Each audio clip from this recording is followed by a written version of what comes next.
Laugh out loud, belly laugh. Is that important first thing in the morning? Yeah, absolutely. And there's me trying to be deadly serious. News is a serious business. Yeah, I have to rein you in sometimes. Well, it doesn't stop us laughing at it. It doesn't stop us having an opinion on what's going on. Yeah. And it certainly will not stop us reflecting what you think. Weekdays from 6 to 9:30 on GB News. I'm Dan Wootton. Join me Monday to Thursday from 9 to 11 for the feistiest and most fun news debate on TV, where free speech reigns. I'll bring you a sharp take on the day's biggest stories, bombshell newsmaker interviews, and A-list guests. And I guarantee you, no spin, no bias, no censorship, and no reason to go to bed. That's Dan Wootton tonight, Monday to Thursdays from 9 on GB News.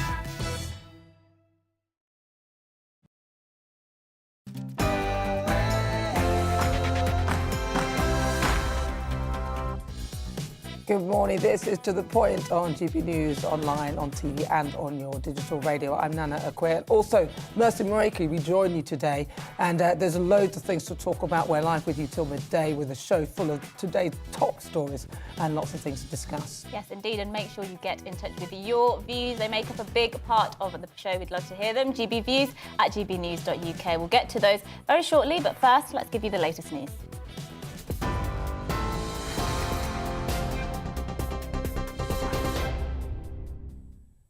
Good morning, it's 10 o'clock. I'm Rhiannon Jones in the GB Newsroom. GB News understands Northern Ireland's First Minister, Paul Givan, is planning to resign today.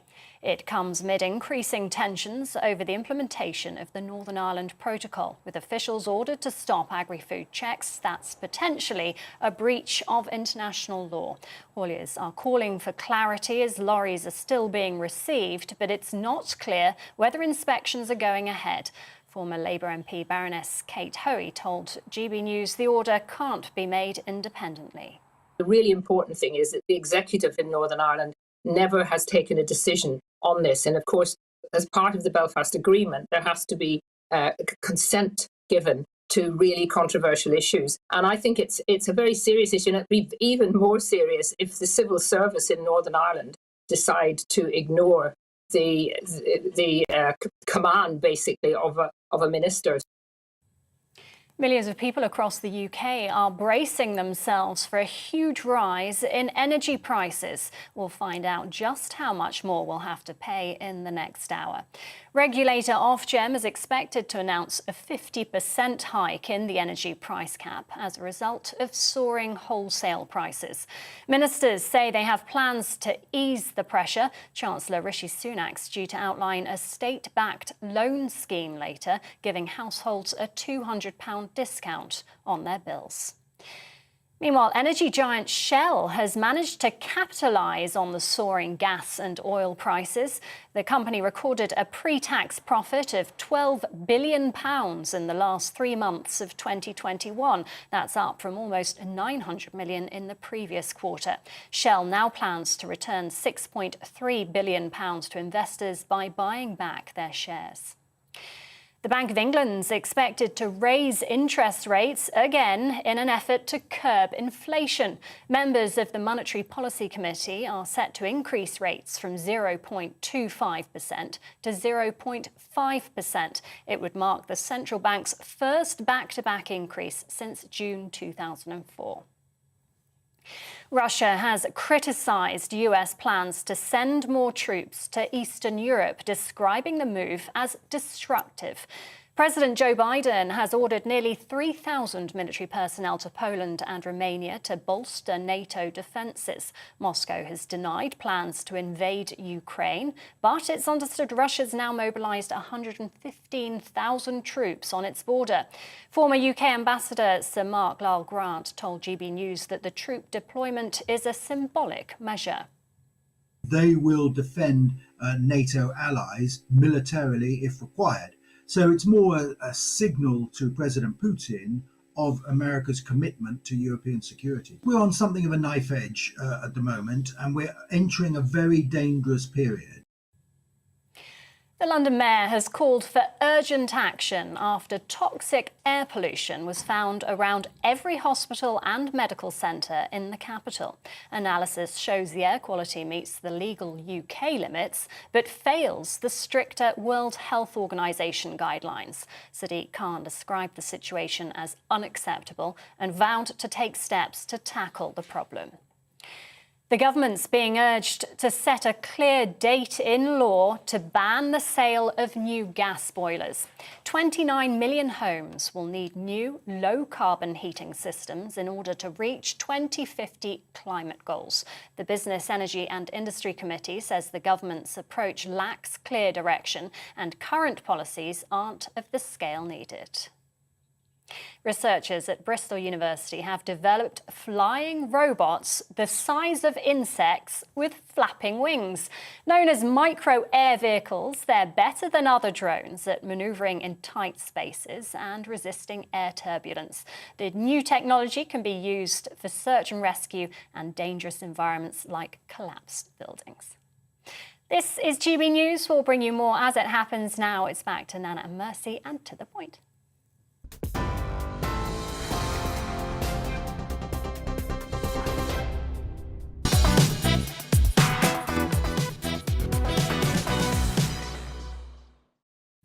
Good morning, this is To The Point on GB News with me, Mercy Muroki, and Nana Akwir on your TV and radio as well as online this morning. We're here with you until midday, bringing you the day's top stories, our opinions, as well as yours. Here's what to expect. Now, Home Secretary Priti Patel has blamed a failure of leadership for the appalling behaviour detailed in the police watchdog report, but has expressed confidence in the Commissioner Cressida Dick.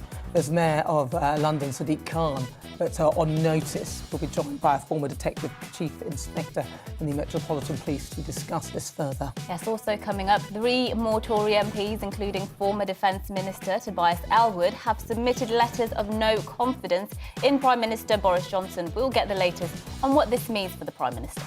And with the Winter Olympics opening ceremony taking place tomorrow, we sent our very own Rosie Wright to an indoor ski slope to find out how British Winter Olympic champions are made. Yes, that's all coming up on the programme and much more as well. And get in touch with your views, gbviews at gbnews.uk. We'll read those out throughout the programme. But first, Hannah gives her views on modern slavery.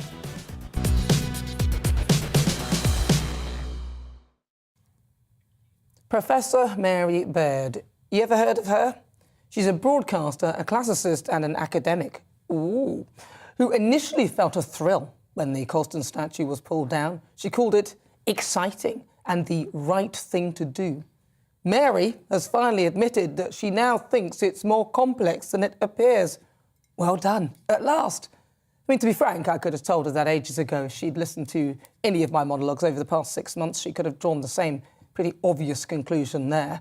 Sadly, I don't have the lofty title as an academic and don't study classics, so I guess now Mary has finally come to this conclusion, one which both you and I had already worked out. Perhaps the woke brigade will listen to her. Seriously, Mary, keep up, Professor. She's finally realised that the current links to modern slavery in her mobile phone, the thing that is metaphorically strapped to the palm of her hand, or maybe she's got one of those trendy watches. It doesn't take much research to work out that this particular narrative, and she should have known that the phone would have had links to slavery. Maybe she just didn't fancy getting rid of it. And in fact, modern-day slavery is actually worse because it's globally considered illegal, whereas in the Colston era it was an acceptable trade. It's just dawned on her that she possesses objects that she would have components probably put there together and mined by slaves, and that removing everything with links to slavery would mean that there'll be nothing left and that she would be a hypocrite. And currently, a dean at the Jesus College at Cambridge wants to remove a plaque of Tobias Rustat, a 17th century courtier who invested about £400 in the Royal African Company and had links to the Royal Adventurers. Both of those companies dealt with the slave trade. He donated about £2,000 to the college, which in today's money would be worth around about 450k. The money was used to educate orphans of the clergy. I'll be watching the outcome of this with interest. Apparently, and it's quoted, the students did not want to attend because they found it, I quote, distressing, and also others apparently felt disquieted and discomforted by the presence of the memorial. And of course, there was that removal of the portrait of the Queen from the common room at Magdalen College in Oxford, where the picture was deemed to be a symbol of our recent colonial history. Surely we cannot continue down this retrospective path of being offended by a plaque or an object that may have so-called links to slavery. Modern-day slavery is happening now. It's far worse, and it's going on throughout the world. Places like North Korea, Europe, parts of Africa. And in fact, it's a global phenomenon. There are even modern-day slaves here in the UK.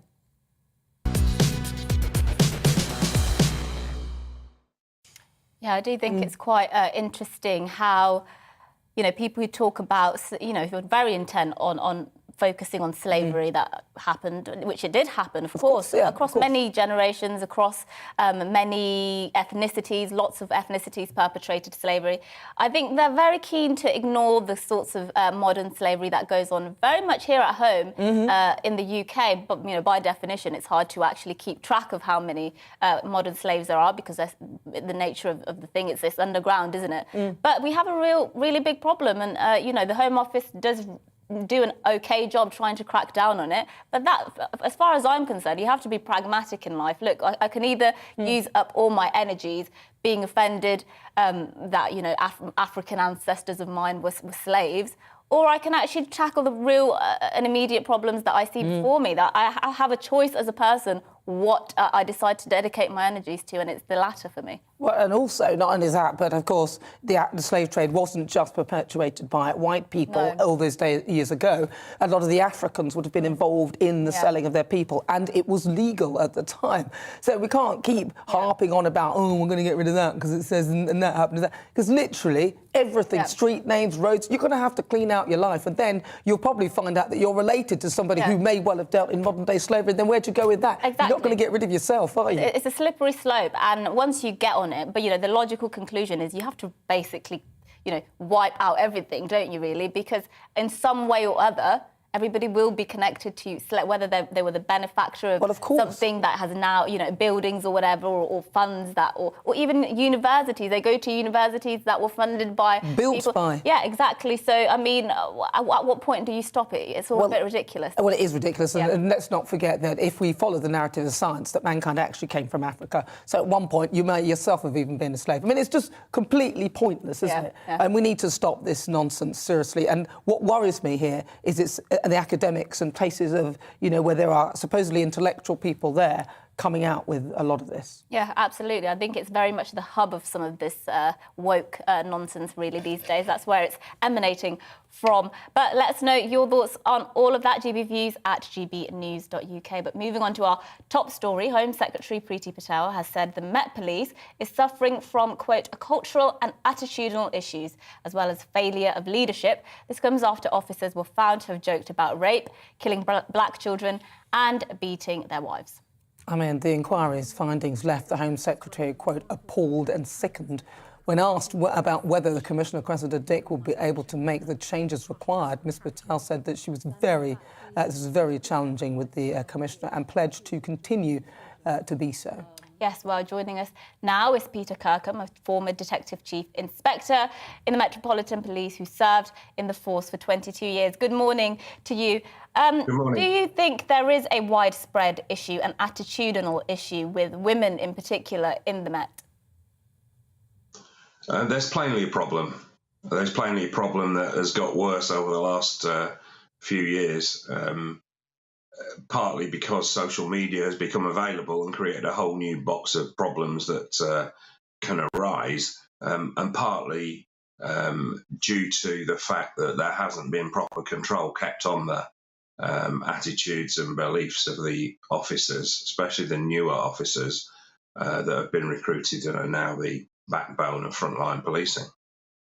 Now, you mentioned social media, but do you not think, I mean, this, for me, feels like something that's been endemic in the force, actually, for as long as perhaps if people can remember. But social media has actually highlighted that people are actually putting this down on paper now, or online, as it were, so people can actually read this stuff and then put the narrative together and actually think and say that this is not acceptable. We spoke to an inspector yesterday who said that it's these are one-offs. But in your eyes, is it endemic, or is it just a couple of little incidents here or there? I think the attitude generally may well be more widespread. I think the extremes that we've seen in this particular case, I think, and I certainly would hope that they are a lot rarer. But the attitude, more general attitude, I think probably is endemic. The police service, just like an awful lot of organisations in this country, was very male-dominated and still is to a certain extent. It's gone further than some in terms of the numbers of females within the organisation, and they fulfil all the roles and ranks all the way up to commissioner. So, you know, that box is ticked in a way in terms of numbers and deployment of female officers. And it has had a very, very significant impact on the attitude and the organisational culture of the Met and all police services, because those female officers are around. They're in the car seat next to you. They're in the back of the van. They're in whatever it might be. They're in the interview rooms with you. They're everywhere. And so that has had a significant impact on the culture for the better, much for the better. And during my time, I saw that we sort of probably hit the point where there was a sort of tipping point for the numbers of females within the job, for them to be everywhere every day. And that was some years ago that was passed. Yeah, and in fact, we do know actually some female officers have reported being subject to some of these comments as well. So, I mean, clearly not for some female officers, it's not a pleasant experience necessarily being in these environments. But I did want to ask you, you know, you mentioned that this could be a reflection of sort of the police being a male-dominated field, but is it right that we should expect our police officers in particular, because they're there to protect and serve the public, in particular, we should expect the highest standards, we should almost be applying higher standards to the police than any other male-dominated field in terms of not having these attitudes in the industry? That is the case. This has only come to light because the police are subject to higher levels of scrutiny and higher standards required of them than in other organisations. What other organisation is there where a complaint about an inappropriate relationship between a member of that organisation and a member of the public would result in the police officer having their phone seized, forensically examined, and then that snowballing onto other officers as well? That's not going to happen in any other context, and it's quite right that the police are subject to these higher levels of scrutiny, but we must acknowledge that, and we would be foolish to think that we can achieve perfection and that we can totally eliminate these sorts of things because the police officers are drawn from society. And therefore, if you take a pragmatic and realistic view, and I know you both sort of subscribe to that approach, if you take a pragmatic approach to this, you're going to have a police service, if it reflects the people it serves, it's going to reflect the bad bits as well as the good bits. And these sorts of things go on within ordinary society. You only have to look around you in any real context in our public space. I bet none of them would speak like that around their wives or partners. They probably wouldn't be tolerated. I don't know. I'm slightly not with right. you when you say that, you know, within society, that's why. So therefore, it's. I've not heard people talk like that. I don't know people who talk about chloroforming women to try and sort of, you know, knock them out so they can have sex with them. I don't know people who talk about killing black babies, I'll be honest with you. I think, frankly, it's disgusting.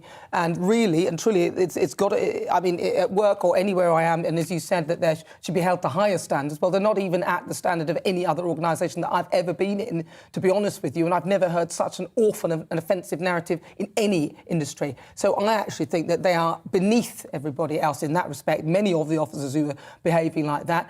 And I have no idea how this actually happened. And I think the police force have got a big job on their hands. I mean, what would you say they should be doing now to move forward?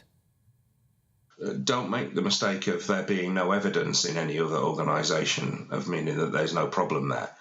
The police service, as I say, is subject to more scrutiny. Yes, absolutely, it is disgusting and it's disgraceful and it shouldn't be tolerated. It won't be tolerated. It isn't tolerated. It isn't the standards of the organisation. It is way, way, way below those. And when it comes to light, it will be dealt with, and officers that culpable will be disciplined or dismissed or whatever. And that has happened in this case.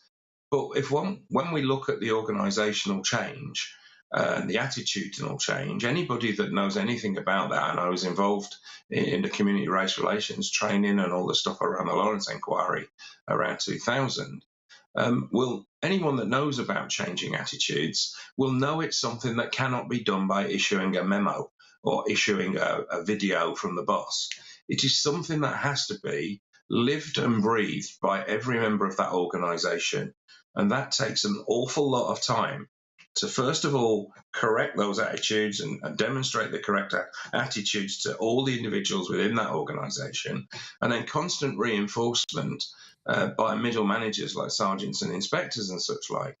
Well, we've got far fewer sergeants and inspectors now than we had before following the cuts. They have been disproportionately cut. I'm told that this particular unit at Charing Cross, there was one inspector for 100 officers. Well, I was one inspector for about 35 officers, and that was difficult enough trying to keep a handle on everything and make sure that none of them were going astray. And I relied on my sergeants. Well, I have 4 or 5 sergeants. I can imagine there's that many on this team. I can imagine, obviously, staffing levels don't help, but the attitude is still a bit out of order. In terms of these officers in particular, do you think that they should be made a real example of? And also, finally, do you think that Cressida Dick should actually go as a result of these allegations and these behaviours? The officers involved have, so far as I can see, they've been made an example of. Officers now all know without any shadow of a doubt, if you've got this sort of stuff going around on WhatsApp groups and social media that's you're responsible for, if and when that comes to light, you'll be gone. And that is fairly clear. And I'm not sure what else can be done in relation to that. In relation to Cressida Dick, she has had a hell of a time since she took over.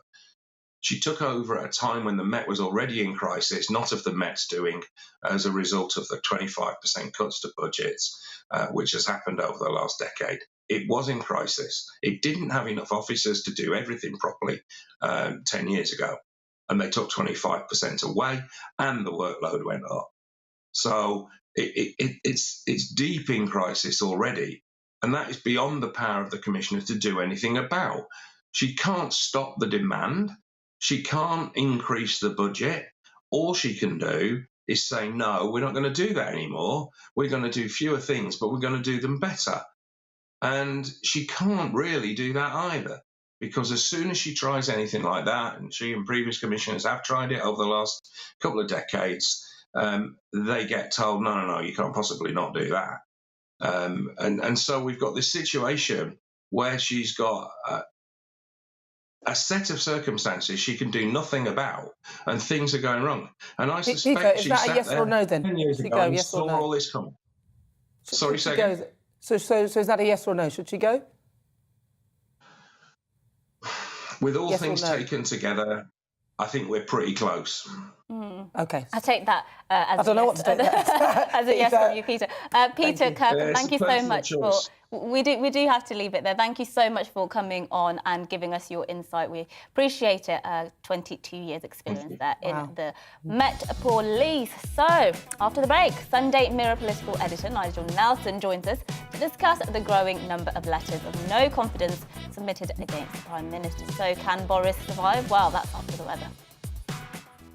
Hello again. A mild one again today, but things are changing. Tomorrow's going to be an awful lot colder, and that colder weather will arrive after a wet and windy spell tonight. It's all coming from a cold front, which is approaching at the moment and will later today bring some heavy rain to the Western Isles and the Highlands of Scotland. But for most of us, it's another dry day. There's a lot of cloud around, but we are seeing some breaks in the clouds, so a bit of sunshine likely, parts of East Wales, the Midlands, North East England, Eastern Scotland seeing some breaks in the cloud, and even further south we may at times see a little blue sky. But generally cloudy, dry and mild with a bit of a breeze blowing. Temperatures double digits, maybe 12, 13 degrees where we see some sunshine. But there's that rain coming into the far northwest later on. Could be quite heavy for a time, and it will start to turn to snow, initially over the mountains. It pushes southwards, that rain band, across into northern England, parts of Wales overnight. So an hour or two of rain and For a short spell at least, that rain could be pretty heavy again, falling as snow over the Welsh mountains. Staying quite mild in the far southeast, but elsewhere it is going to turn colder, so it could turn icy as that band of wet weather moves through. And there is the possibility early tomorrow morning of a bit of snow over the Midlands, East Anglia, possibly parts of southern England, just for a time, not expected to last too long before that sweeps away. And then we've got sunny spells and showers. Those showers will be turning more and more wintry, initially over hills, but down to low levels from mid-morning onwards over northern England. Western parts of Scotland, Northern Ireland could also see a mixture of sleet and snow, and a much colder feel as well, especially when you add on the strength of the wind. Still, that wind's blowing through Friday afternoon, but easing down during Friday night, and things could then again turn icy as we keep some showers coming into the northwest, a wintry mix of showers, a chilly start to what will be a windy weekend, wet in the north on Saturday, dry in the south, showers for all of us on Sunday.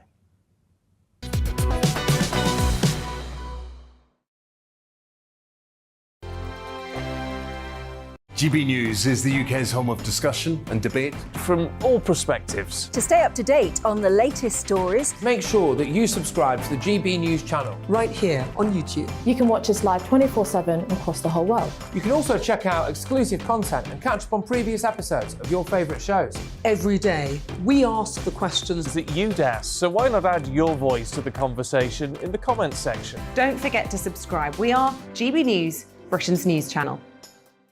Every night at 11 on GB News, we bring you the next day's stories the day before. It's basically like time travel. If it's a big story, we'll cover it, guaranteed. But we'll also have some fun along the way. Big opinions, big laughs. Sometimes big hair. This is Headliners, the paper review show that won't send you to sleep like the others will. 11 p.m, 7 nights a week. Join us.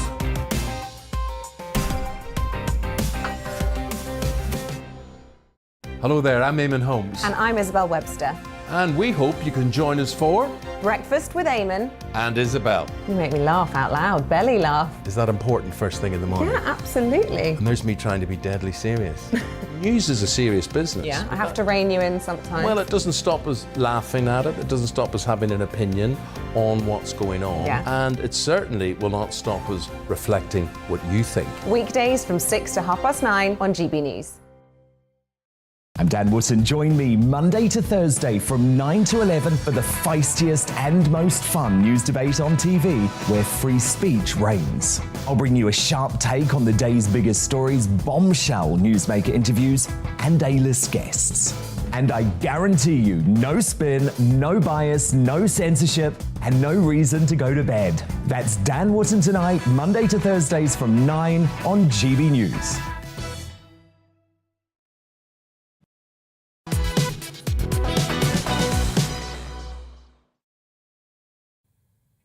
Right, it's fast approaching 28 minutes after 10 o'clock this morning. This is To The Point with me, Nana Akwe, and Mercy Muroki on GB News, on TV, online and on your digital radio.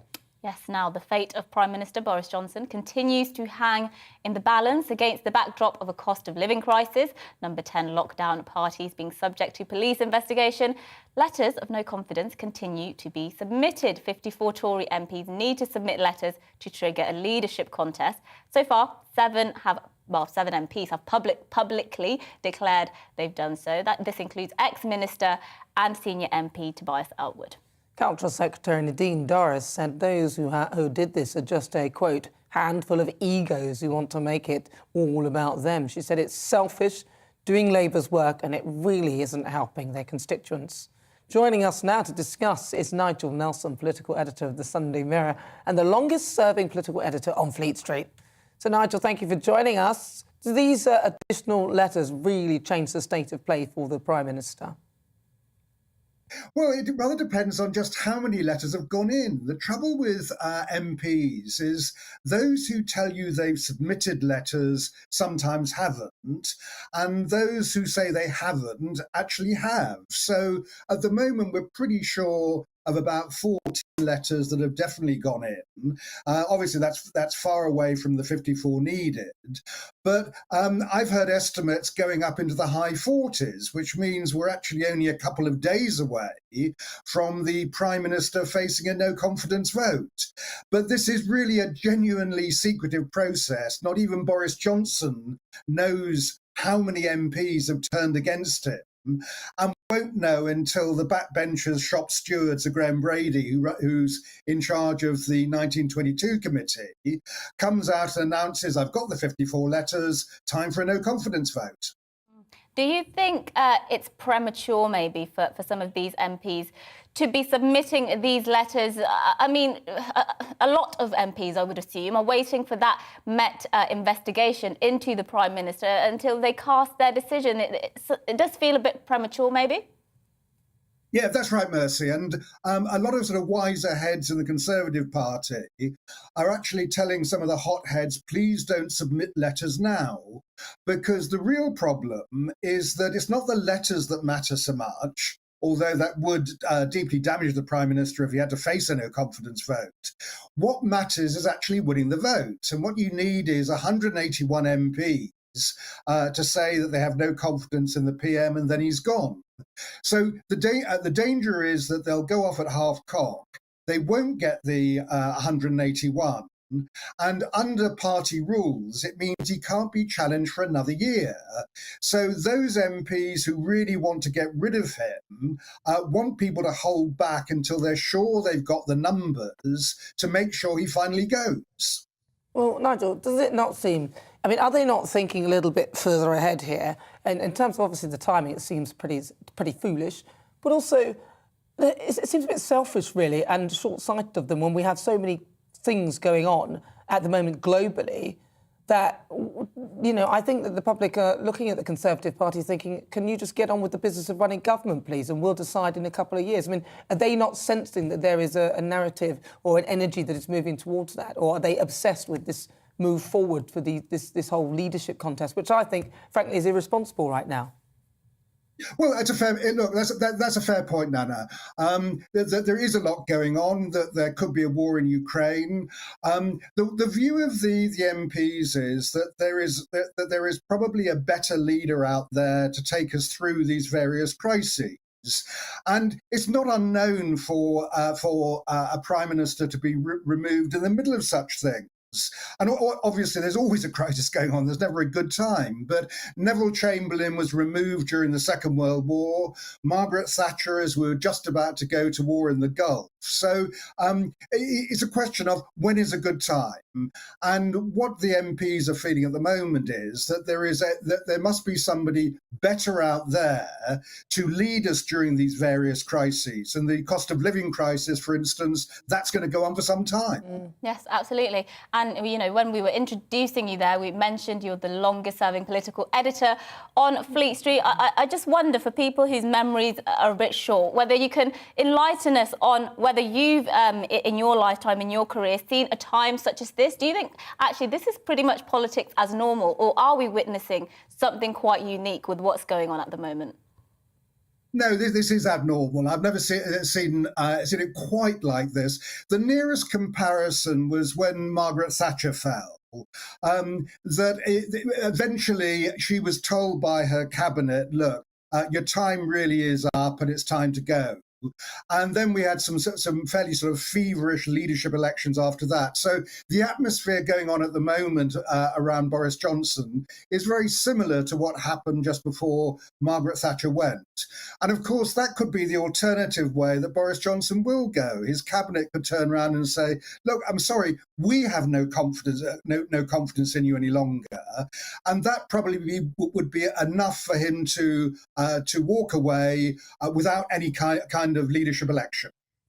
I don't think he'll walk away like that. Nigel, it's good to talk to you, Nigel Nelson. Thank you very much. Not in his character, you're right. No, not really. Nigel, thank you so much for joining us. Thank you. Yes, well, after the break, we'll be joined by two Aussies to bring us the latest news on the defamation case brought by a Victoria Cross recipient against a major Australian broadsheet. We'll tell you all about that. But before that, a look at this morning's news.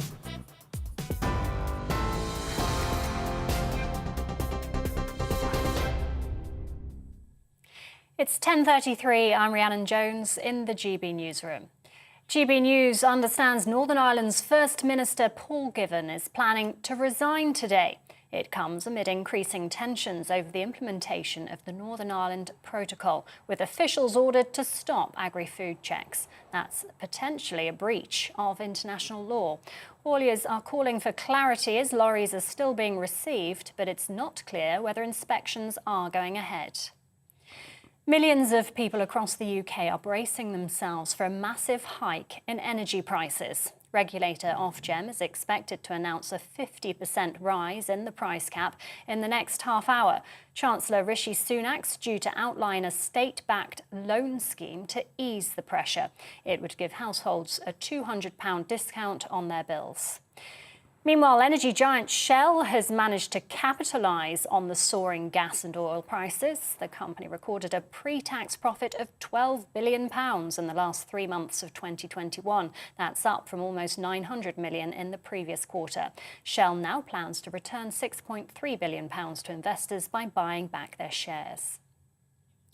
Russia has criticised US plans to send more troops to Eastern Europe, describing the move as destructive. President Joe Biden has ordered nearly 3,000 military personnel to Poland and Romania to bolster NATO defences. Moscow has denied plans to invade Ukraine, but it's understood Russia's now mobilised 115,000 troops on its border. TV online and DAB Plus radio, this is GB News. We're back at the top of the hour. After the break, it's back to Nana and Mercy and To The Point.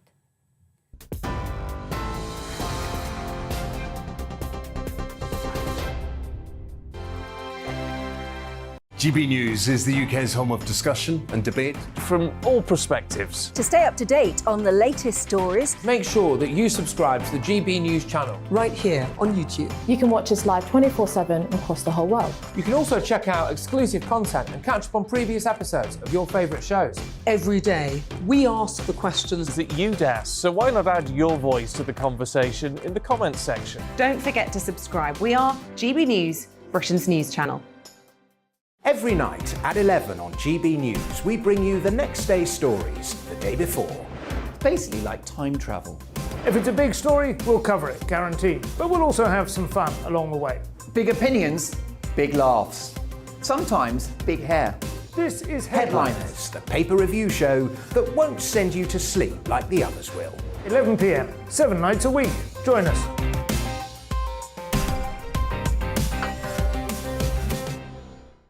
Hello there, I'm Eamon Holmes. And I'm Isabel Webster. And we hope you can join us for Breakfast with Eamon and Isabel. You make me laugh out loud, belly laugh. Is that important first thing in the morning? Yeah, absolutely. And there's me trying to be deadly serious. News is a serious business. Yeah, I have to rein you in sometimes. Well, it doesn't stop us laughing at it. It doesn't stop us having an opinion on what's going on. Yeah. And it certainly will not stop us reflecting what you think. Weekdays from 6 to 9:30 on GB News. I'm Dan Wootton. Join me Monday to Thursday from 9 to 11 for the feistiest and most fun news debate on TV, where free speech reigns. I'll bring you a sharp take on the day's biggest stories, bombshell newsmaker interviews, and A-list guests. And I guarantee you, no spin, no bias, no censorship, and no reason to go to bed. That's Dan Wootton tonight, Monday to Thursdays from 9 on GB News.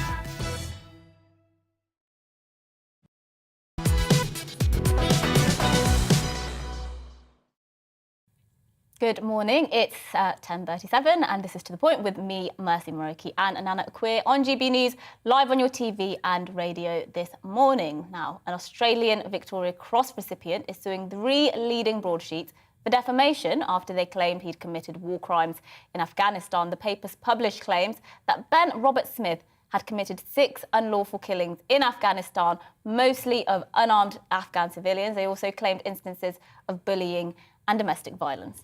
Robert Smith says the claims are fabricated by colleagues jealous of his medal. We're joined this morning by 2 Australian journalists, Sophie Ellsworth from The Australian and Caleb Bond from the Adelaide Advertiser and the Herald Sun. Sophie, thank you so much, and also to you for joining us. Let's start with you. Now, obviously, this has made international news. Just tell us what's so significant about this specific case. So basically, Ben Robert Smith is arguably our most decorated soldier here in Australia. As you mentioned, he won the Victorian, or was awarded the Victorian Cross. Here, it's obviously incredibly important that he was given this honour, but this all came unstuck when 9 newspapers, one of the biggest newspaper companies in Australia, ran a series of articles on him years ago, claiming that he was involved in unlawful killings in Afghanistan at his time over there as a soldier. He was also allegedly involved in domestic violence and bullying of colleagues. So there's been various claims that he actually, ordered that there would be a killing of an unarmed Afghan over there in Afghanistan, and also committed killing himself. That was not lawful. So this has come under defamation proceedings here in Australia. It's a very high-profile case. There's up to 20 soldiers, both now that are serving or previously served, that are giving evidence against Ben Roberts-Smith. So it'll be very interesting to see what unfolds here. But he was absolutely held as a hero here in Australia, and this is making global headlines as to whether or not he was involved in war crimes. Thank you for that. Caleb, let's just bring you in. So, as you mentioned there, 20, I think you said 20 soldiers are actually testifying against him or bringing evidence against him. I mean, what's it looking like in terms of this man's prospects? Because if 20 of your soldiers are willing to give evidence against you, that's certainly not a good look for you, is it? No, I would have thought right about now Ben Roberts-Smith would be thinking long and hard about the fact he brought this case, because, of course, the only defence there is for defamation in most jurisdictions in Australia is truth. So essentially what the newspapers, the 3 9 newspapers, have to do is prove that what they wrote about Ben Roberts-Smith was true. And when you have such a large number of his colleagues speaking up against him, I would have thought it would be extremely difficult for him to argue against that. And you've also got the reputational damage that comes from the stuff that is aired in court, regardless of whether or not it is true. I mean, obviously, we've now got soldiers who he worked with in the SAS standing up saying, yes, look, there are some of us who have active hatreds of Ben Roberts-Smith, or certainly disliked Ben Roberts-Smith. You would have to think there was perhaps a reason for that to begin with. But the accusations that are coming out about him, ordering certain people to kill unarmed Afghans, other people walking into different rooms so they didn't have to view it, accusations of him burning hard drives and laptops so that information couldn't be accessed. I mean, regardless of whether or not this actually happened, it is currently being aired in the courts around the country, and of course is now, I mean, we're talking here in the UK, it's going internationally. So even if he wins this case, which I would have thought at this point maybe something of an uphill battle, these accusations will continue to be over him. The papers have to prove that what they said is true. And given they have so many people corroborating, Ben Roberts-Smith certainly has a task on his hands. Yeah, I mean, it sounds, well, I mean, we'll see how it goes. And he's kind of claiming that they're jealous of him and that's why they're bringing this together. But there is that phenomena, isn't it, where witnesses, there's a lot of information out there, so witnesses can then collude, and then you could end up in a situation where everyone's saying the same thing, yet parts of it aren't actually true. False memory, I think, is what it is. Yeah. Sophie, just to shift gear a tiny bit, let's talk about COVID, sadly, that C word.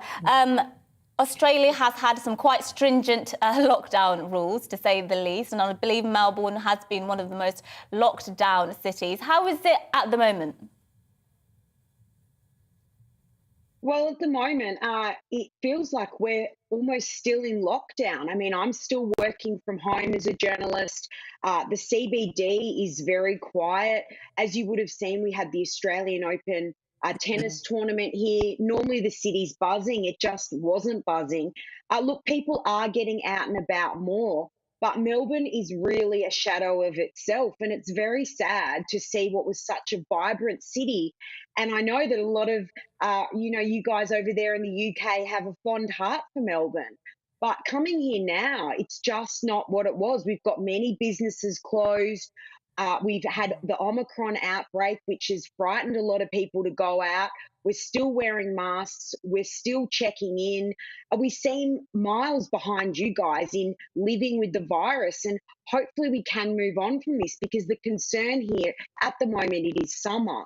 So when winter hits, will we have another wave? And will we, be back into another lockdown? We've had 6 in Melbourne so far, and it feels like we're just not getting out of this. Well, I mean, we're all sort of stuck in a bit of a limbo, but hopefully not long. Thank you very much to Sophie and Caleb for joining us this morning here on GB News.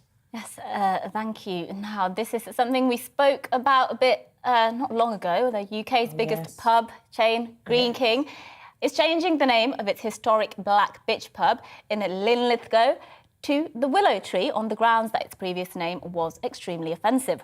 So joining us now for more is GB News Scotland reporter Davy Donaldson. Davy, welcome and thank you for joining us this morning. So they've changed the name then? They've crumbled under the pressure?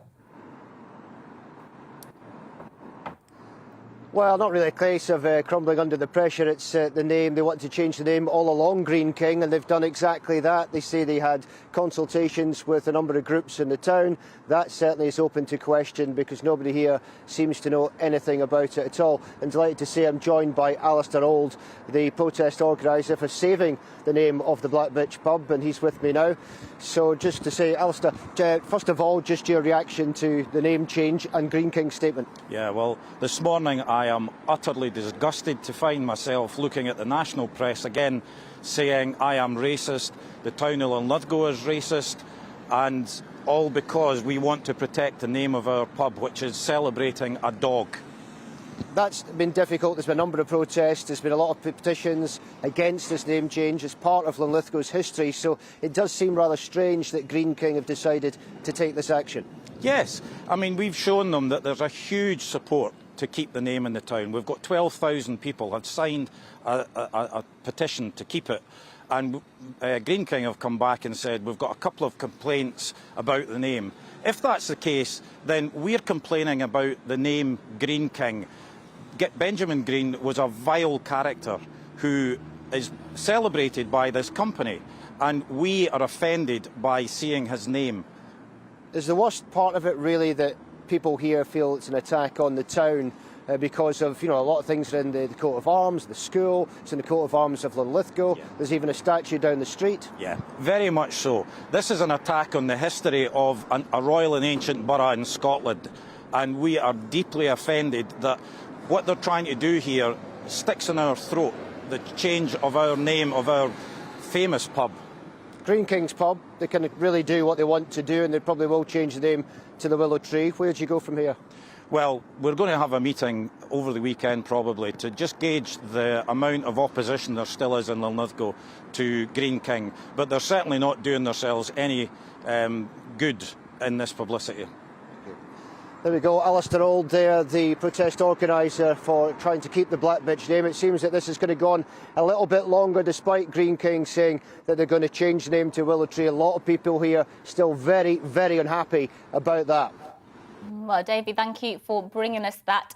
Are you offended at this? Not at all. It's the Black Bitch is like a pub that's got my name on it. I love the sound of it. I'm so upset, but as you know, it's got nothing to do with actually anything. It's more to do about the history. Yeah, absolutely. And I was going to say it's named after a 13th century legend about a black greyhound, obviously a black female greyhound, who brought food to her starving master. So clearly nothing to do with race, really. It's nothing to do with it at all. And I like his sentiments of being offended by the Green. Throwing it back. What happens there? Let's see. I'm going to keep our eye on this one. Yes, well, the Winter Olympics opening ceremony is due to take place in 24 hours, but Team GB have already tasted success, winning the curling mixed doubles opener against Sweden. So could Britain see Olympic success in Beijing? Well, GB News' Rosie Wright has more, and she's also going to show us her skills on the slopes. Really?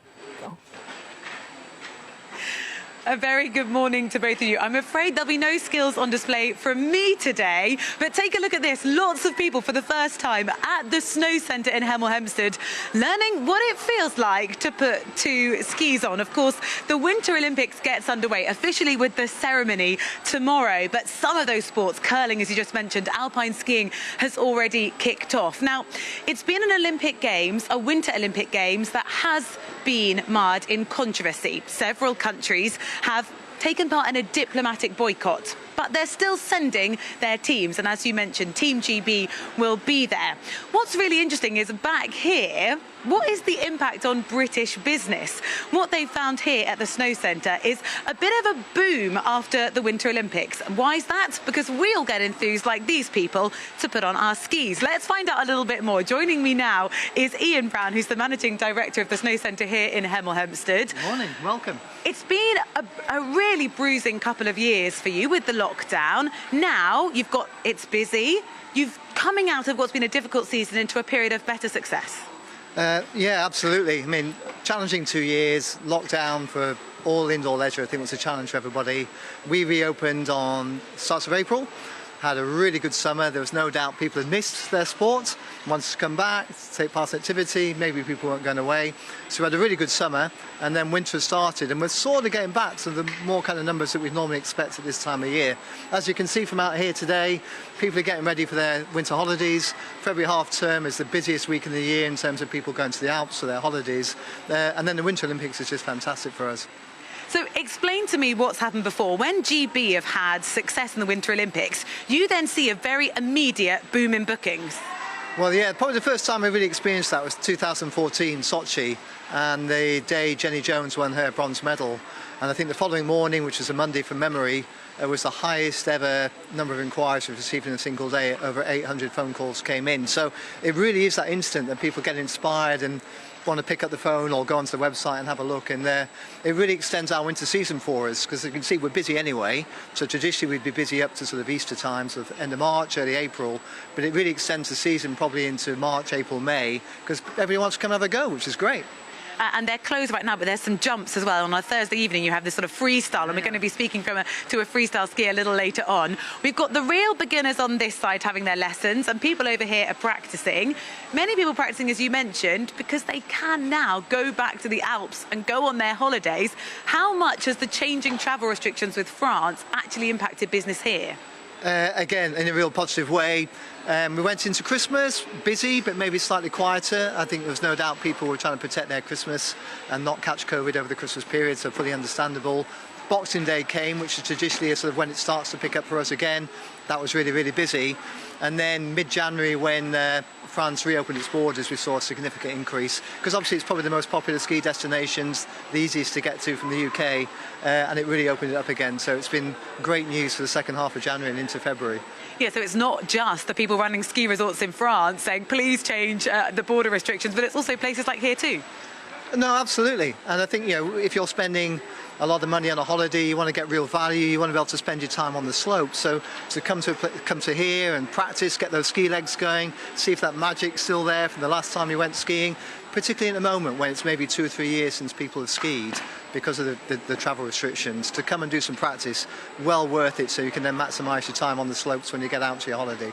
You talk about maximising time on the slopes, but earlier we spoke to the head of snow sports, who it's 160 metres, I must stress, real snow, and he came down in 15 seconds. Well, he's a really good skier, right? I'm not sure I'd be doing that, but yeah, I mean, he's a really good skier. But yeah, come and have a practice. Get those legs working again. Just feel the magic, get the adrenaline going again, and then you'll really enjoy your holiday. Ian, thank you very much for speaking to us. Here I am in a very cold, it's -15, Snow Centre at Hemel Hempstead, and you'll have more from me in a little bit, and maybe some tricks too. Well, Rosie, thank you for that. I'm quite disappointed we didn't get to see you on the slopes, though, I have to admit. Right. I'm disappointed. Do you go skiing? Sorry, I can't think of anything more awful. Really? I can't imagine it. I don't go on holidays where I could sort of kill myself on the slope. I'm not interested, because when people say, oh, I'm going skiing, I think to myself, I don't think so. I'd rather relax. I'll watch you from the chalet with a nice roaring fire, with a large glass of maybe Jack Daniels and ginger, with some ice in it crackling, and I'd just sit there watching. I'm not going out there. Yeah, that does Do you sound ski? more pleasant. No, I've never gone skiing ever. It's horrible. I can imagine. I'd I like it, I think. I think I'd like it. Snowboarding once. And How did that go? I went up to the top and then I realised when I got on the actual thing on the mountain, I thought, this is actually quite high up. Yeah. And I realised that the only way down was on the board. And I made it, but then I realised I'm never ever going to do that again. No point. Well, let's go to some of your point. views. Good one. Let's go to some of your views now. Lots of you have been getting in touch. Somebody, who's this? Andy from Hastings, says, "Hi, Nana and Mercy. I've served 30 years in the Met and was proud to do so. Like everyone, I was appalled by what's happening at Charing Cross. My wife and son are both serving Met officers, and we're like a family of cops. Can you please do a shout out for all the decent officers in the Met who are doing the right thing? And you know what? There are, we're not saying all officers are corrupt, and actually, are we? it's really unfair, isn't it? This is, and it would be better if we got a lot of the other officers to speak out so that we knew what we were dealing with. Because all we ever hear about are the ones who are, doing bad things. I'd love to get some officers actually on our show, but I know they've got a process and a procedure that makes it difficult. But I think people need to hear that actually the majority of police are probably very, very good. Yeah, absolutely. What else have we got? Oh, yes, Steve, for me. Steve says, you're spot on. Slavery isn't about colour. We had a slave ring in Lincoln years ago. They were being kept in an underground container, apparently, and let out to work for a community. And then they were caught and sentenced. So it's not just... It still goes on. It's all over the place, isn't it? Yeah, George echoes those sentiments. He says, Egypt used slaved, Rome used slaved, all part of history. Do we dig everything up the Romans built in the UK? So just that kind of slippery slope of once you start digging, targeting one thing, you pretty much have to target everything ever built on the back of slaves, it's nonsense, which is isn't it? pretty much it's nonsense. everything. Talking about Boris Johnson, Tim here says, shambolic, dishonest and not really a Conservative. He has to go. It's a matter of when. So we do get a lot of pro-Boris emails, but that one's anti-Boris. Very firmly anti-Boris. What is interesting, though, because as we talk about it, nobody really seems to have an alternative, although they say there are others. And I don't know the cut of the jib of the others that may be coming forward. So for me, I'd rather leave it as is, and then we can decide what to do with them at the end. But there's too much going on. Yeah, I think I am increasingly convinced by that argument, actually. Which one? The one of that, well, there's nobody else. There's nobody else, the status quo might be actually better. But keep your views coming in, gbviews@gbnews.uk. And coming up, we'll be back with more of today's top stories and plenty of your views. But first, we're giving you the weather. Hello again. A mild one again today, but things are changing. Tomorrow's going to be an awful lot colder, and that colder weather will arrive after a wet and windy spell tonight. It's all coming from a cold front, which is approaching at the moment and will later today bring some heavy rain to the Western Isles and the Highlands of Scotland. But for most of us, it's another dry day. There's a lot of cloud around, but we are seeing some breaks in the clouds, so a bit of sunshine likely, parts of East Wales, the Midlands, North East England, Eastern Scotland seeing some breaks in the cloud, and even further south we may at times see a little blue sky. But generally cloudy, dry and mild with a bit of a breeze blowing. Temperatures double digits, maybe 12, 13 degrees where we see some sunshine. But there's that rain coming into the far northwest later on. Could be quite heavy for a time, and it will start to turn to snow initially over the mountains. It pushes southwards, that rain band across into northern England, parts of Wales overnight. So an hour or two of rain, and for a short spell at least, that rain could be pretty heavy again, falling as snow over the Welsh mountains. Staying quite mild in the far southeast, but elsewhere it is going to turn colder, so it could turn icy as that band of wet weather moves through. And there is the possibility early tomorrow morning of a bit of snow over the Midlands, East Anglia, possibly parts of southern England, just for a time, not expected to last too long before that sweeps away. And then we've got sunny spells and showers. Those showers will be turning more and more wintry, initially over hills, but down to low levels from mid-morning onwards over northern England. Western parts of Scotland, Northern Ireland could also see a mixture of sleet and snow, and a much colder feel as well, especially when you add on the strength of the wind. Still that wind blowing through Friday afternoon, but easing down during Friday night, and things could then again turn icy as we keep some showers coming into the northwest, a wintry mix of showers, a chilly start to what will be a windy weekend, wet in the north on Saturday, dry in the south, showers for all of us on Sunday.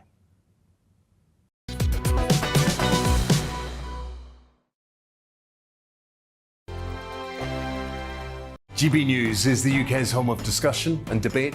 From all perspectives. To stay up to date on the latest stories, make sure that you subscribe to the GB News channel. Right here on YouTube. You can watch us live 24/7 across the whole world. You can also check out exclusive content and catch up on previous episodes of your favourite shows. Every day, we ask the questions that you'd ask, so why not add your voice to the conversation in the comments section? Don't forget to subscribe. We are GB News, Britain's news channel.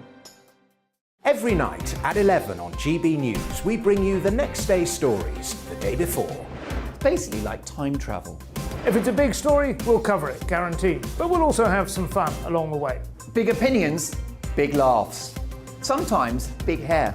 This is Headliners, the paper review show that won't send you to sleep like the others will. 11 p.m, 7 nights a week. Join us.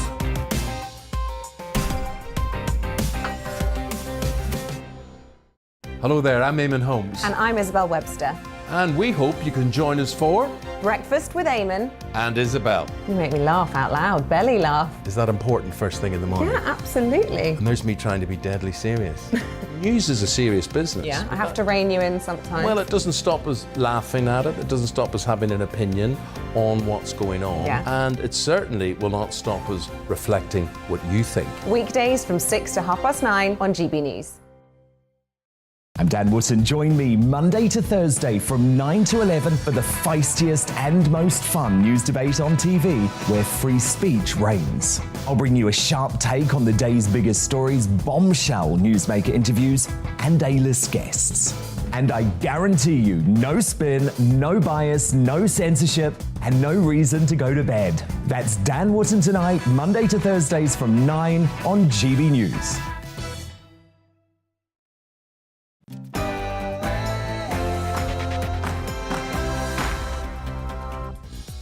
Good morning. This is To The Point on GB News, on TV, online and on digital radio with me, Nana Akwe, and Mercy Muroki.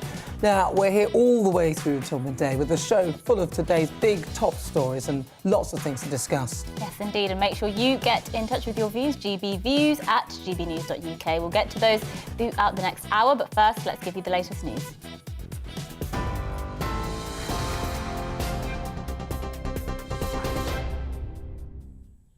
Good morning, it's 11 o'clock. I'm Rhiannon Jones in the GB newsroom. GB News understands Northern Ireland's First Minister Paul Givan is planning to resign today. It comes amid increasing tensions over the implementation of the Northern Ireland Protocol. Officials have been ordered to stop agri-food checks. That's potentially a breach of international law.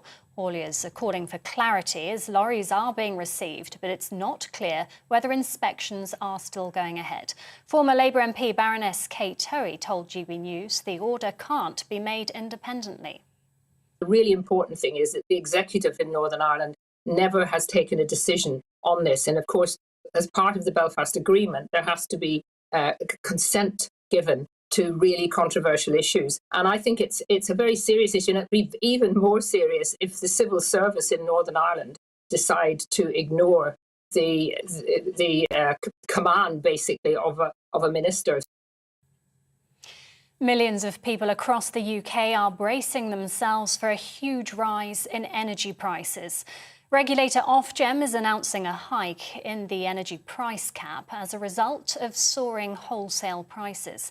Ministers say they have plans to ease the pressure. Chancellor Rishi Sunak is due to outline a state-backed loan scheme giving households a £200 discount on their bills.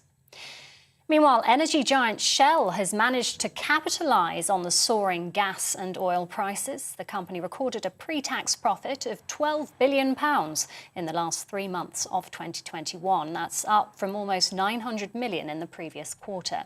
Shell now plans to return £6.3 billion to investors by buying back their shares. The Bank of England is expected to raise interest rates again in an effort to curb inflation. Members of the Monetary Policy Committee are set to increase rates from 0.25% to 0.5%. It would mark the central bank's first back-to-back increase since June 2004. Russia has criticised US plans to send more troops to Eastern Europe, describing the move as destructive. President Joe Biden has ordered nearly 3,000 military personnel to Poland and Romania to bolster NATO defences. Moscow has denied plans to invade Ukraine, but it's understood Russia's now mobilised 115,000 troops on its border. Former UK Ambassador Sir Mark Lyle-Grant told GB News that the troop deployment is a symbolic measure. They will defend NATO allies militarily if required. So it's more a signal to President Putin of America's commitment to European security. We're on something of a knife edge at the moment, and we're entering a very dangerous period. The London Mayor has called for urgent action after toxic air pollution was found at every hospital and medical centre in the capital. Analysis shows the air quality meets the legal UK limits, but fails the stricter World Health Organization guidelines. Sadiq Khan described the situation as unacceptable and vowed to take steps to tackle the problem.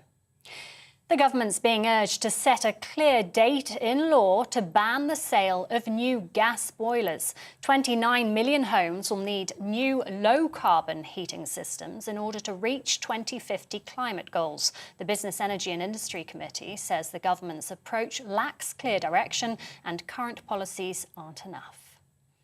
And researchers at Bristol University have developed flying robots the size of insects with flapping wings.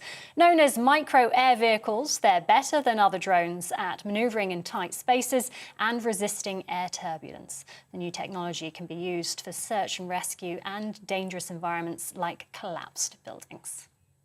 This is GB News. We'll bring you more as it happens. Now let's return to Mercy and Nana with To The Point.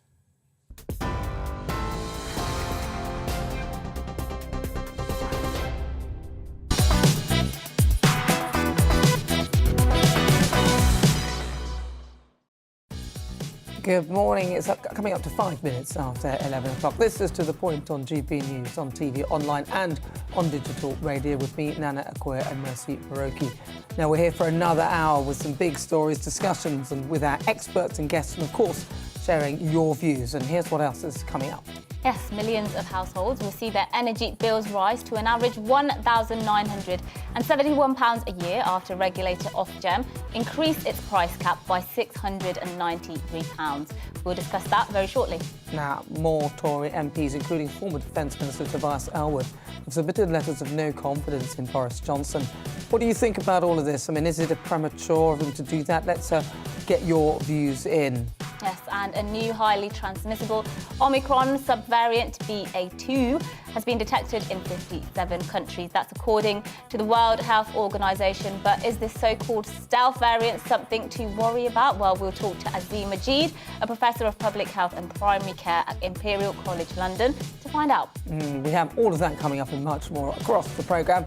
And you can get in touch with your views, GBviews at gbnews.uk. But first, Mercy gives her views on accommodating asylum seekers.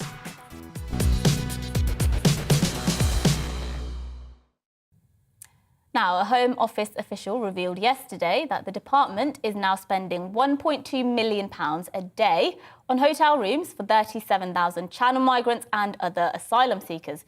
This includes 12,000 Afghan refugees who were evacuated from Afghanistan following the Taliban's takeover. Priti Patel said that although she didn't want this to be happening, she was forced to keep the policy of housing migrants in hotels in place because of what she says is a severe shortage of long-term local authority accommodation. That's all well and good for hotel owners getting guaranteed bookings at the taxpayers' expense. Not so well and good for the members of the public already exasperated about the government's inability to implement a robust long-term strategy for dealing with dangerous channel crossings and asylum processes in general. Even the chief executive of the Refugee Council, which is a refugee and asylum seeker support charity, has lambasted the government's hotel scheme in The Telegraph this morning, calling it, quote, a failed strategy that comes at an astronomical cost to the taxpayer.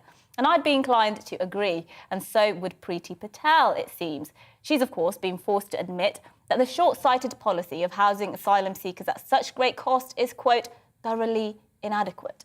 So, what is the government's long-term plan exactly? Well, last summer it was reported that Priti Patel was planning to create a network of asylum centres designated to house 8,000 migrants whilst their applications were being processed. However, no news on how far we are with that idea. Probably not very far at all, I'd guess. And given that around 28,400 people actually crossed the channel last year alone, an 8,000 person asylum centre capacity seems like a pretty rubbish idea, if you ask me. A sticking plaster, really, if anything. Another long-term solution the government is working on is sourcing permanent homes for these individuals. 4,000 Afghan refugees, so claims the Home Office, have already been given permanent homes. And the department says 300 councils have already stepped forward to support the Home Office in providing these homes. Look, I don't know about you, but this situation feels like a complete and utter mess, made worse by the lack of foresight, slow action on dealing with just about every aspect of this issue, and a catalogue of failed policies by the Home Office, and of course, failure to return failed asylum seekers. But here's the thing. These individuals are here already. That's the reality. So my genuine question is, what is the alternative to putting them up in short-term accommodation? I don't see one currently. Long-term homes do not grow on trees.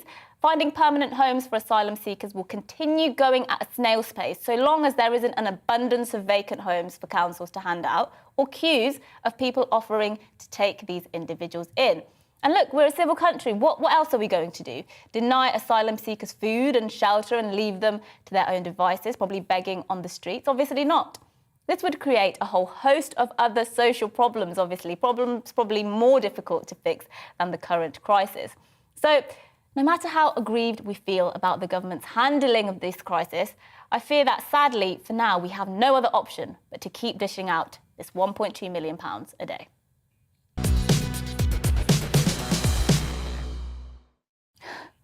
I'm sorry. I mean, I respect everything that you just said there. I mean, it's ridiculous, isn't it? Listen, I've got a solution for them. How about they create a proper asylum system where people can actually come to this country properly rather than going via boats on the channel and things like that, which is dangerous, so they could do it properly.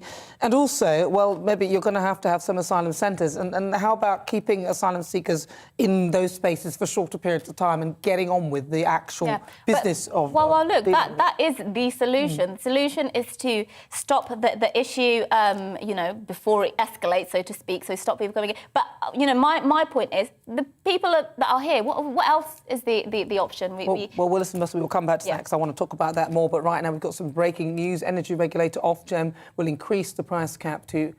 Let's go over to the news desk and find out more. Yes, more on that breaking news. Ofgem, the regulator, has announced a record hike in the energy price cap of 54%. It was expected to be around 50% as a result of soaring wholesale prices. That price cap is to increase by £693 from the month of April, as millions of people across the UK are bracing themselves for a huge rise in energy prices. And ministers say that they have plans to ease the pressure. Chancellor Rishi Sunak's due to outline a state-backed loan scheme giving households a £200 discount on their bills. We'll bring you more as and when it happens. We're back at 1:30. We'll see you then for more on that.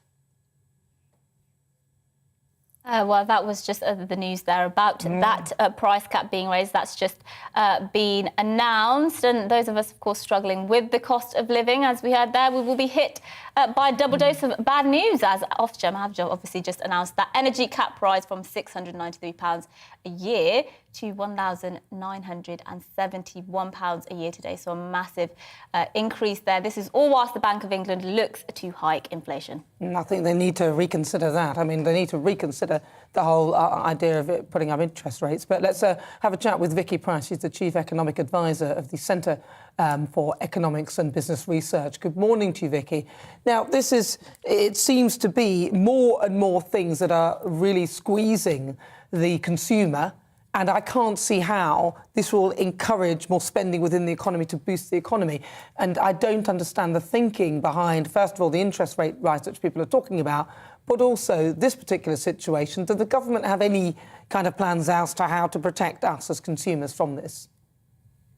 Well, the truth is, of course, that wholesale gas prices have gone up very significantly. They're now something like 4 times as high as they were a year ago. They were 8 times as high as they were a year ago, just a month ago. So perhaps there is some hope that things will get better in the future. But it had become quite impossible for energy companies to continue to survive if they have to buy their gas at such high prices and then sell them at a considerably lower price, which is really what the energy cap was making them do.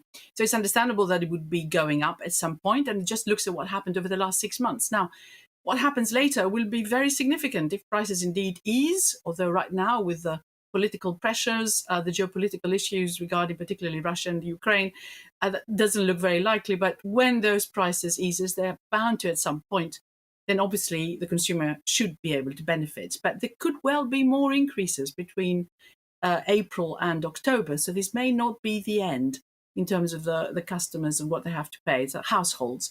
So what, of course, the government could do and could have done is just saying we'll subsidize it, which is what they've done in many other countries. For example, in France, they've said there will be only a 4% increase in energy prices between now and the end of January next year. And they're making energy companies reduce their prices directly. But they have one very big one, which is partly state-owned, and they can do that. And it's the nuclear power company, EDF. So other countries have done different things. They have put windfall profits taxes on gas companies that have made quite a lot of money out of the increase in prices. We're not doing anything of the sort. Instead, I think we're about to, if indeed the forecasts are correct, do something about council tax, possibly, so that people at the lower council tax bands can get a refund, but also a loan to energy companies so that they can reduce that increase in the price that we would have seen otherwise, and then they can pay it back for a period of time. So it's all a bit of a mess, just as you were saying, but it all fundamentally starts from the fact that we had an energy market that didn't make very much sense as it was anyway. And then, of course, we'll get the interest rate increase as well, quite likely later today. But the loan thing, though, that I'm finding a little bit troubling, really, because, of course, then these energy companies, lots of these smaller companies have obviously been blown out of the water because of this whole wholesale price rise. So, therefore, they've had to sort of go bust. So then what we're going to have is a cartel of about, I think it's the big six now, still back there with loads of money. And there might not be really any real impetus on them to bring down the prices. They might use just simply take the money for these loans. I mean, we saw similar behaviour with the whole banking crisis. I can't see that. Why does the government not thought about actually alleviating the consumer, like, for example, the windfall tax that other countries are considering and things like that, which will mean that the consumer will benefit and not have to pay so much? Well, on the loan front, you're assuming that it will be a very low interest one and that, therefore, it isn't going to be a huge cost for businesses. But indeed, they will have conditions, I would imagine. In other words, you're not going to get the loan if you're not going to be reducing the price by a certain amount. And there is now also, or there has been, and we wait to hear, some calculation on what it would mean per household. It could be £200 per household. So they'll have to do that. So it will be a condition for them to get that type of loan. If it's low cost, it won't cost them an awful lot, and then they're repaid when things improve. The question is, will things improve? And that's the point that I was making earlier. And my understanding is that this loan, or we'll hear more, is for 1 year. But of course, the problems with gas prices may stay around for longer and affect lots of companies as well. But there are other things to do. I mentioned, of course, and you suggested it too, as a possibility, the windfall tax, given we had results from Shell showing how well they've done, for example, in the last year. But also the calls that had been around for some time, let's do something about, for example, the VAT, which is charged on energy bills, but also maybe delay, because the consumer will be hit again, the tax increase that's meant to come in April. The national insurance tax is going up both for employers and employees. So do something about the personal disposable incomes, because otherwise, as you hinted, the economy will suffer. People are not going to have enough money in their pockets, and wages are going up, but they're not going up as fast as inflation. So basically, people are being squeezed quite significantly, and one would worry about whether some of the forecasts that have been made about growth for the UK economy this year will in fact materialise. Vicky, the thing is, though, Rishi Sunak and also Boris Johnson have been adamant about the fact that they are not going to delay this national insurance hike, and they are aware of the situation right now. So that particular thing doesn't sound like it's actually going to happen. And I think a lot of people are looking at this and saying, well, there's too many things going up at the moment. What have we got left? You know, you've pointed out a few things, but this interest rate rise, apparently, that may well happen as well. Do you think that they should also put that on the back burner? The concern that the Bank of England has is the inflationary expectations. In other words, everyone is expecting prices to continue to go up. And of course, this hit in April is going to be quite significant. And if you let inflation become rampant, if you like, then it's very, very difficult to control. So the view is let's raise interest rates so that people realize that we're quite serious about controlling inflation. But in reality, there isn't very much that they can do. Because this issue is a worldwide issue. So there is a faction of economists who say, what's the point of raising interest rates since you can't really control what happens internationally right now? It's a question of supply and demand. It hasn't been sorted out yet. Those imbalances will sort themselves out at some point. And this interest rate increase, all that it will do is hit individuals and hit businesses. And there are others who say, no, we've really got to increase interest rates quite significantly because that way it would show determination and people would not be asking for high wage increases because they expect inflation to come down. Well, one probably somewhere in the middle. We probably need to show some willingness to do something about inflation, but certainly not raise interest rates too much. And remember, they're still very low. That's the one consolation. 0.25% now, they may go up to 0.50. Well, that's still very low by historical standards. And, there's a bit of hope that perhaps when increases in gas prices in particular start slowing down, we might see the extra increases in interest rates that are expected not be so dramatic, and then maybe they can start coming down again. But no, it does not look very good. And the government has been known to change their minds. I mean, who knows what they might do between now and April in terms of that national insurance increase. Wow, it's so interesting. Vicky, look, very, very briefly, because we're running out of time.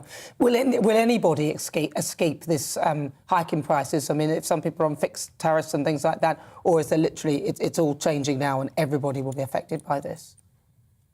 Well, almost everyone. Remember, this is the tariffs, they are the variable rates. In other words, this is a variable tariff, which is the one that goes up. Lots of people had fixed tariffs before. But the cap was only on the ones that were being raised, periodically by the energy providers, and you signed up for one or you signed up for the other. Right now, this variable one, if you like, is the best price you can get. But there are some companies which rely almost entirely on renewable sources of energy, and they sell their electricity to consumers who are not subject to that cap. And they're not subject to anything that may be happening right now. So they may have kept the prices lower because they were hedging. It's possible, but the chances of finding something which is better than what we're going to be getting in April are very, very small. Interesting. Well, Vicky, thank you so much for that. That's Vicky Prash. She's the Chief Economic, Advisor at the Centre of Economics and Business Research. Interesting stuff. Yes, so we're all being squeezed. Yeah. For every single bit of cash we've got in every single direction. A 54% increase, just to reiterate, from up by £693 to £1,971. That's the price cap on energy bills. But let's go to some of your views before we take a short break.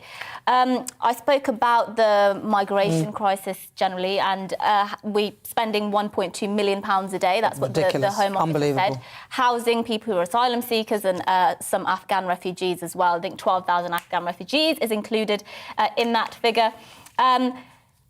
Somebody here, Tim, says, I think that there should be a cap on this and it should be set low, as well as economic issues. There are problems of social cohesion. We do very little to promote integration, so we're adding to the problem.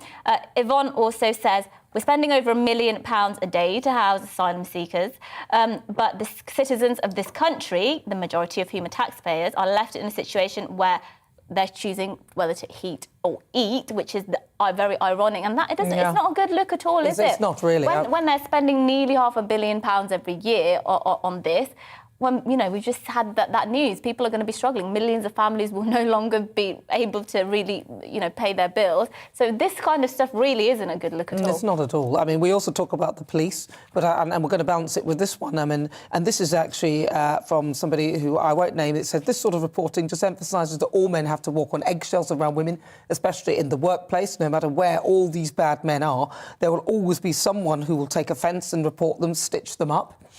Saying attitudes need to change, true, but it's the constant berating of males, especially white males, that is getting too much. The workplace with fellow female workers, no more banter, and someone will take offence. No more relaxing with fellow officers, someone will take offence. I'm more concerned about how private messages get into the public domain. More leaks than number 10. It is nothing sacred. Do people just expect privacy is now gone? I mean, that's an interesting one, and that's it is an interesting one, but I mean, you can't possibly justify some of the things that were said. But I completely understand it in terms of, you know, it's getting more difficult to have banter, isn't it? Especially with you've got to men. be careful you don't offend too many people. You do. Well, after the break, we'll be crossing live to Chancellor Rishi Sunak in the House of Commons as he announces measures to combat the rise in the cost of living. Stay with us for that.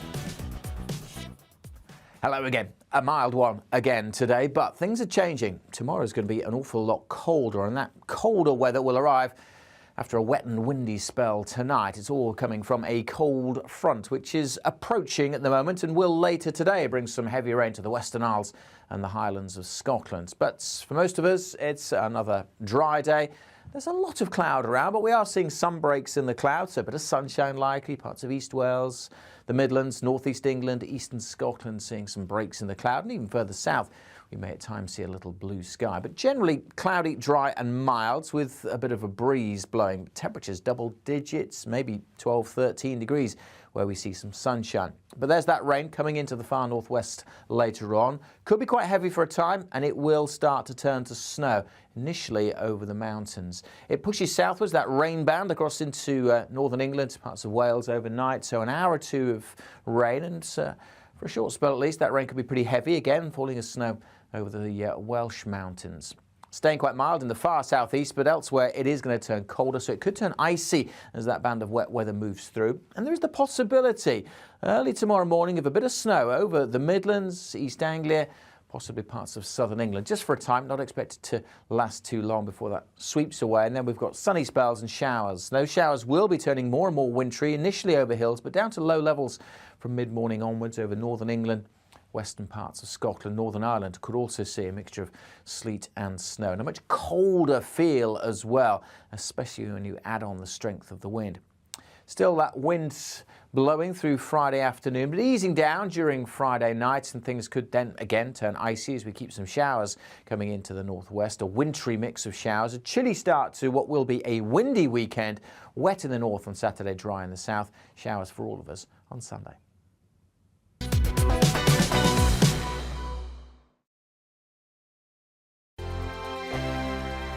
GB News is the UK's home of discussion and debate. From all perspectives. To stay up to date on the latest stories, Make sure that you subscribe to the GB News channel. Right here on YouTube. You can watch us live 24/7 across the whole world. You can also check out exclusive content and catch up on previous episodes of your favourite shows.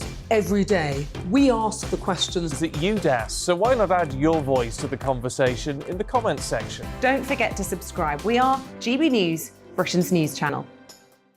Every night at 11 on GB News, we bring you the next day's stories the day before. It's basically like time travel. If it's a big story, we'll cover it, guaranteed. But we'll also have some fun along the way. Big opinions, big laughs. Sometimes big hair. This is Headliners, the paper review show that won't send you to sleep like the others will. 11 p.m, 7 nights a week. Join us.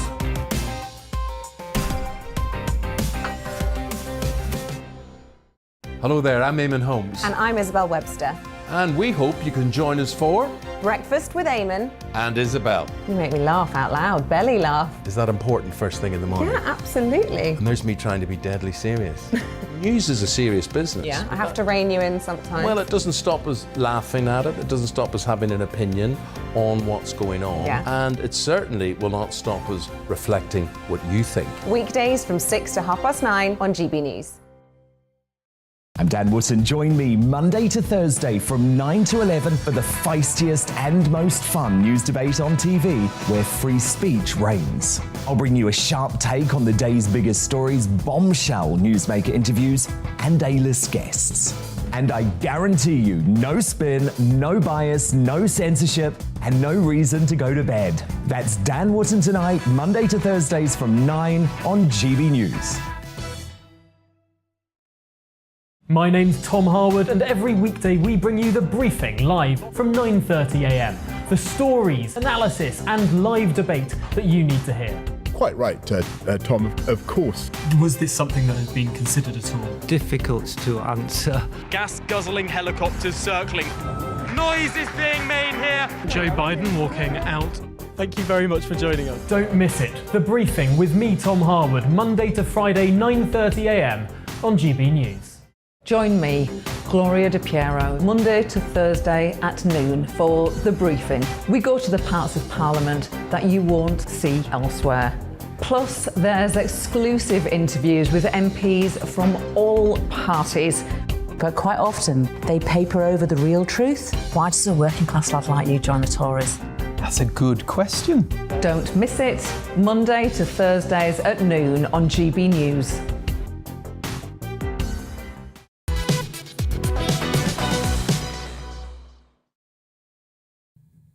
It's 28 minutes after 11 o'clock this morning. Good morning to you if you've just tuned in. Where have you been? This is To The Point with me, Nana Akwe, and Mercy Muroki on GB News, live on TV, digital, radio and also online. Yes, now a new subvariant of the Omicron variant of coronavirus has now been detected in 57 countries. That's according to the World Health Organization. The BA2 subvariant, as it's called, accounts for 4% of Omicron cases and is believed to be more infectious. So here to explain more is Azim Majid. He's a professor of public health at the primary care at Imperial College. Now, so this new variant, Azim, thank you very much for joining us. This new variant, it's more transmissible, so ultimately it will take over because they're quite competitive, these viruses. What do we know about it and how deadly it is, and what are the current reports that you're hearing? Good morning, Nana. So this is a variant of the Omicron variant we've already experienced in the UK and globally over the past 2 months. It does seem to be more infectious. The data from Denmark and elsewhere, where it's more common than the UK, suggests it's probably more infectious than the Omicron variant. But it doesn't seem to cause any more in terms of disease severity than Omicron, which is good news. And vaccines do still work well against it. So if you are fully vaccinated, that will protect you from more serious illness and death from this new subvariant. So it's mixed news, probably more infectious, but no more serious than Omicron. And vaccines are still working well against stopping serious disease from this new subvariant. Should we be worried in terms of going forward now that we're more or less back to some normality? And as you say, the jab rollout has been very successful. Should there be any cause for concern at all about future variants that will emerge? Or should we now just be working under the assumption that whatever variants emerge, we can assume that we will be more or less protected? Yeah, I think that's broadly right, Mercy. So variants will emerge all the time. Most variants won't amount to much and will just peter out, but occasionally we'll get a variant like Omicron or Delta that's more infectious and which spreads very quickly. But the good news is that vaccines work very well. So people are fully vaccinated. That will help protect them from the serious effects of COVID-19. So I think in terms of going forwards, it shouldn't really change what we're doing. We're carrying as we are, carrying with our vaccination program, carry on, with being sensible about social mixing, particularly if you're an older person or more vulnerable clinically. But it shouldn't really change how we proceed over the next few months. Well, I mean, hopefully, because I feel like I don't want to hear too much more unless there's something really awful going on. But otherwise, it sounds like Omicron is turning into almost like a flu, but we know that it isn't, but in the way we treat it. Now, last year, though, you co-authored findings on rates of infection, serious illness and death in the ethnic minority groups during the COVID-19 pandemic in the UK. Can you sort of tell me a little bit about what that was about and actually what you found within those groups? So we found, ever since the start of the pandemic, that people from ethnic minorities are more likely to get infected and more likely to have serious disease and die from COVID-19. There are a number of factors behind that. So factors like people's occupation. So people from minorities are more likely to work in healthcare, for example, or in public transport or retail, where they're in contact with other members of the public. They also have higher rates of things like diabetes and obesity, which affects the risks of the disease as well. And also there's some other factors like genetics and biology, which also increase the risk as well, along with living in urban areas like London, which are often overcrowded. So the range of factors which drive this increase in severity in ethnic minorities and increase in disease rates. The best way to protect that is to get vaccinated. We'll have to stop you there, Azim. Thank you so much. We're now going live to the Houses of Commons to hear Rishi Sunak who's going to announce measures to tackle the rising cost of living. Earlier. Unemployment was expected to peak at nearly 12%. Instead, it peaked at 5.2% and has now fallen to just over 4%, saving more than 2 million jobs. And with the fastest growing economy in the G7 this year, over 400,000 more people on payrolls than before the pandemic, and business investment rising, it is no wonder, Mr. Speaker, that borrowing is set to fall from £320 billion last year, the highest ever peacetime level, to just £46 billion by the end of this Parliament. As we emerge from the depths of the worst recession in 300 years, we should be proud of our economic record. The economy is stronger because of the plan we put in place, because of the actions we took to protect families and businesses, and that plan is working. But for all the progress we are making, the job is not yet done. Right now, I know that the #1 issue on people's minds is the rising cost of living. It is the Independent Bank of England's role to deliver low and stable inflation, and the Governor will set out their judgments at midday today. And just as the government stood behind the British people through the pandemic, so we will help people deal with one of the biggest costs they now face: energy. The energy regulator, Ofgem, announced this morning that the energy price cap will rise in April to £1,971, an increase of £693 for the average household. Without government action, this would be incredibly tough for millions of hard-working families.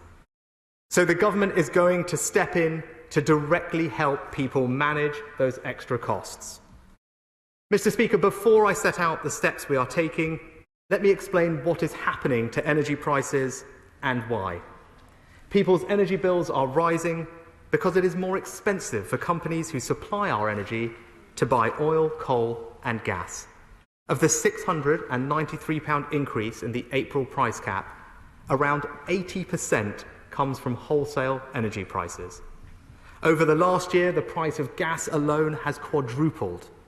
And because over 85% of homes in Britain are heated with a gas boiler, and around 40% of our electricity comes from gas, this is hitting households hard. Now, the reason gas prices are soaring are global. Across Europe and Asia, a long cold winter last year depleted gas stores. Disruption to other energy sources like nuclear and wind left us relying more than usual on gas during the summer months. Surging demand in the world's manufacturing centres in Asia, at the same time as countries like China are moving away from coal, is further increasing demand for gas. And concerns about a possible Russian incursion into Ukraine are putting further pressure on wholesale gas markets. And so, prices are rising.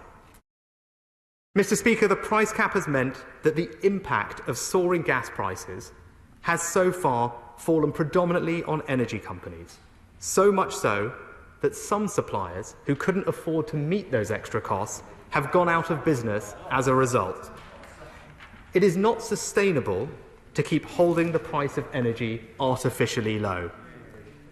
For me to stand here and pretend we don't have to adjust to paying higher prices would be wrong and dishonest.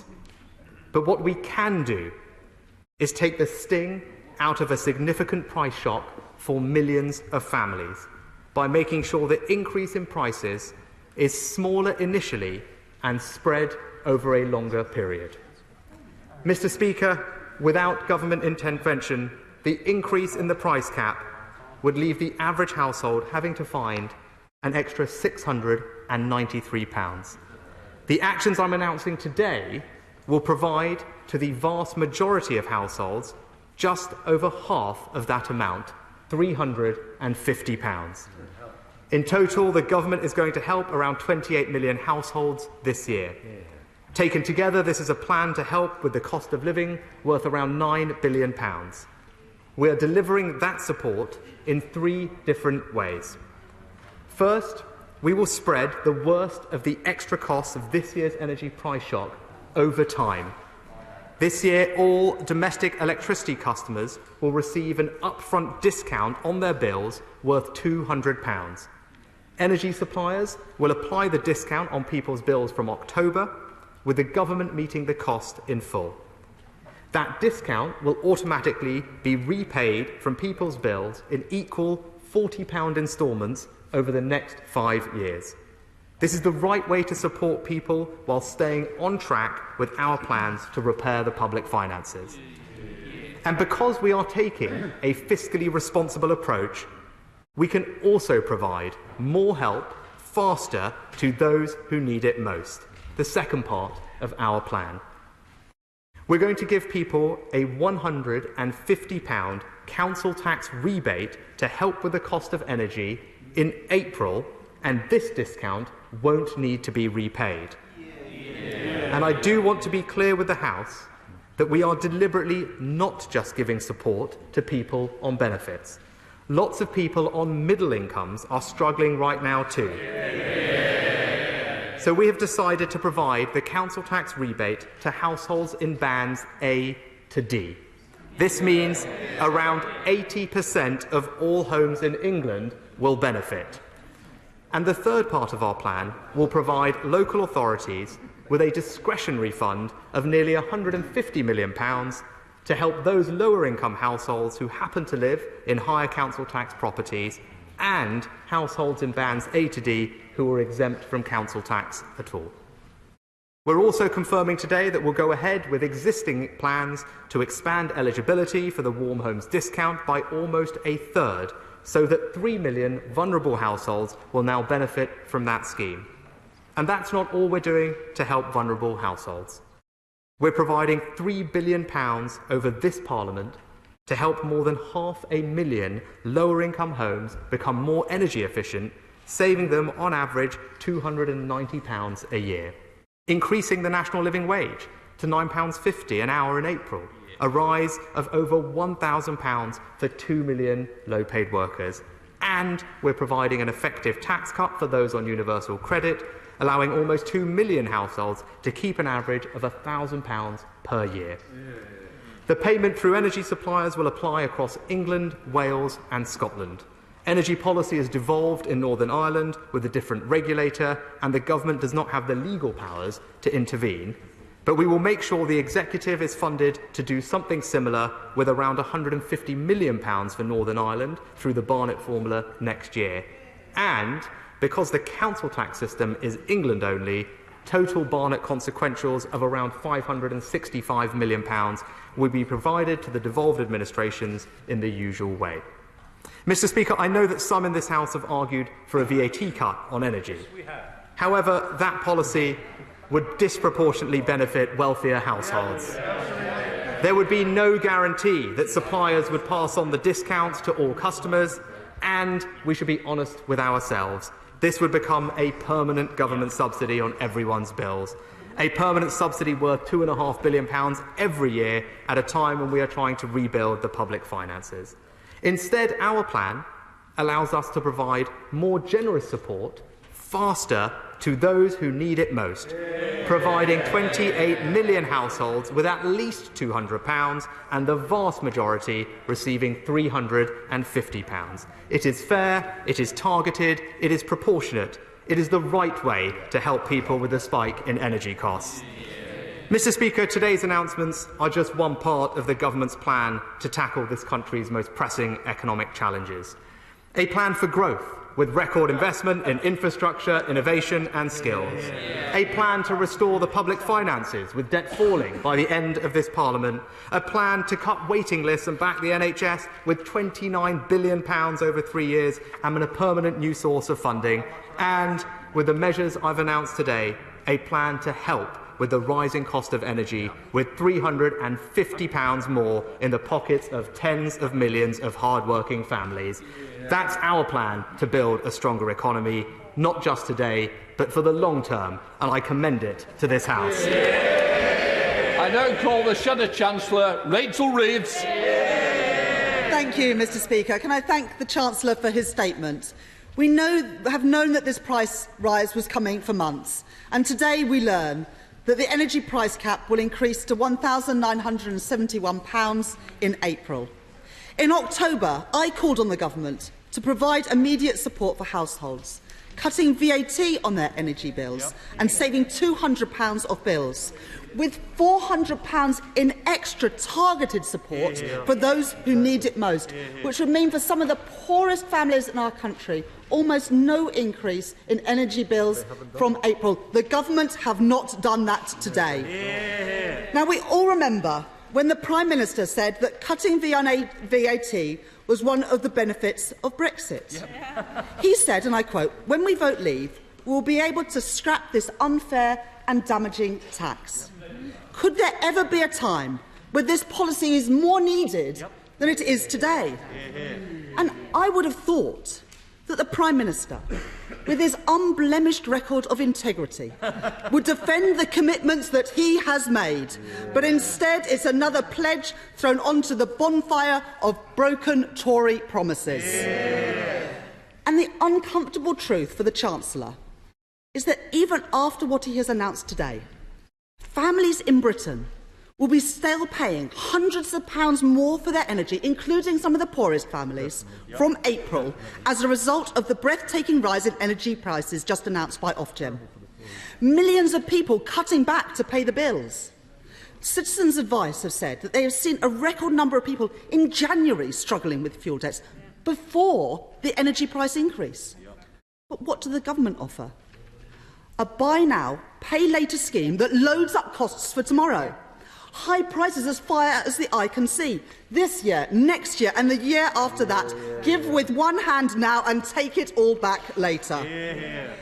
The party opposite used to talk about the nation's credit card. Well, today, Mr. Speaker, we've seen the Chancellor force British households to load up their credit cards. By lending billions of pounds to energy companies, the Chancellor is gambling that prices are going to fall. But they could go up further in October. What then? Billions more loaded onto people's bills?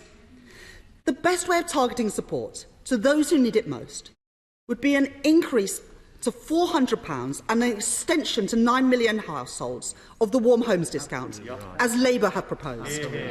Their scheme today is a pale imitation of Labour's, especially for the households and pensioners on the most modest incomes. The Chancellor instead is using council tax to target extra help. That will mean many of the poorest households will not get extra support, while some of the richest do. And it's people living in the North and the Midlands who will lose out most. The hypocrisy the day after the government's levelling up white paper is obvious. Order. Mr Holden, I think we need to be a little calmer. I'm sure you'll want to catch my eye, and it's not the way to do so. Chancellor Rachel Reid. So can the Chancellor confirm how many people who are fuel poor will miss out on council tax support compared to the Warm Homes discount support that Labour have announced? Mr Speaker, the government had a choice. Only today, Shell announced that their profits had quadrupled to $20 billion. They described their results as momentous. Dividends up, profits up, and people's energy bills up too. Labour's plan would impose a one-off windfall tax on those excess profits. But this Chancellor would rather shield the oil and gas producers, while at the same time loading the cost onto working people and pensioners. Cabinet ministers have described the oil and gas producers as struggling. Struggling, Mr Speaker. Tell that to the 1 in 5 people who are already skipping meals so that they can pay their energy bills.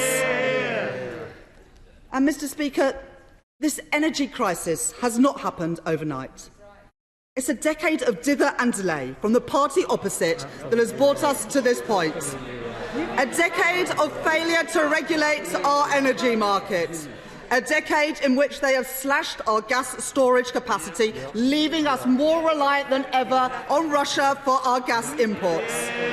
A decade of failure to make the most of solar, tidal and wind energy. And a decade of stalled progress on insulating our homes to keep bills low, not just for 1 year, but into the future too. It has been the Tory decade that has led to this announcement, Mr Speaker, of the biggest increase in the price of domestic energy since records began. That is what the Chancellor should acknowledge and should apologise for today. The Conservatives aren't solving the cost of living crisis because the Conservative Party are the cost of living crisis.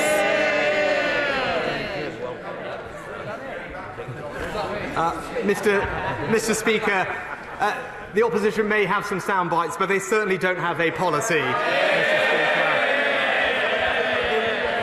In contrast, this government has announced measures. Mr. Seeley, is there something wrong with that wood you keep knocking? Because I think it's in good order. You don't need to test for woodworm. Chancellor of the Exchequer. In contrast, Mr. Speaker, this government has announced measures to share the burden with consumers and help manage the global price rise.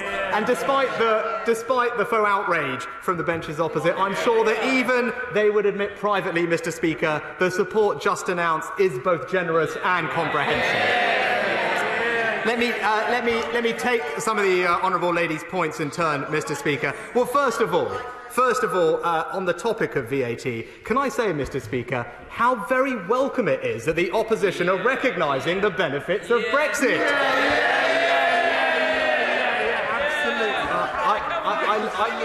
I hope they will join me in celebrating the fact that we have been able to change mass migration to this country after decades, that we can create new free ports in places like Teesside, that we can sign new free trade deals, and we can deregulate our economy to drive faster growth. She talked about VAT, Mr. Speaker. VAT on average would be worth £90 to every household. What we are doing is providing £150 to those households who really need it and delivering that support quicker, Mr. Speaker. Mr. Speaker, the honourable lady also tried to claim that it was the government's responsibility to manage global gas prices. It is very clear, and any person sensibly looking at this will acknowledge, that what is causing the increase in gas prices are global factors, as I outlined in my statement. No British government, no British Chancellor can change what is happening in Asia, or indeed can stop a nuclear power plant from going offline in Germany. And she should acknowledge that. Even in places like Norway, electricity bills are rising because these are global factors at play, which she would do well to acknowledge. And I know the right honourable gentleman sitting next to her will know that, having spent a lot of time on this.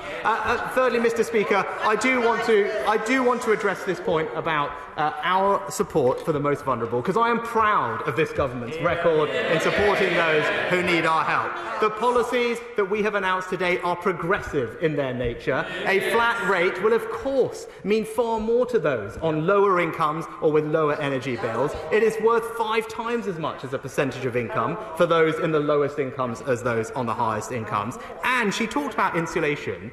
We are spending over this Parliament £3 billion to improve the energy efficiency and insulation of over 500,000 households in fuel poverty, Mr. Speaker. That is the right thing to do, and it will save those vulnerable families, on average, £300 a year. Not just this year, but every year going forward. And we have already announced those plans, Mr. Speaker. And lastly, to address her point on windfall taxes, and of course, they sound superficially appealing, Mr. Speaker, but we on this side of the House deal with complex problems in a responsible way. Now, the obvious impact of a windfall tax would be, Mr. Speaker, to deter investment. It's as simple as that. And at this moment, I want to see more investment in the North Sea, not less. Last year, Mr. Speaker, we saw the lowest amount of investment on record in the North Sea, as my honourable friend pointed out just the other day. And there are billions of pounds, £11 billion of projects lined up to go. I want to unlock that investment because that is good for this country. It is good for British jobs, Mr. Speaker, and it is good for our energy security.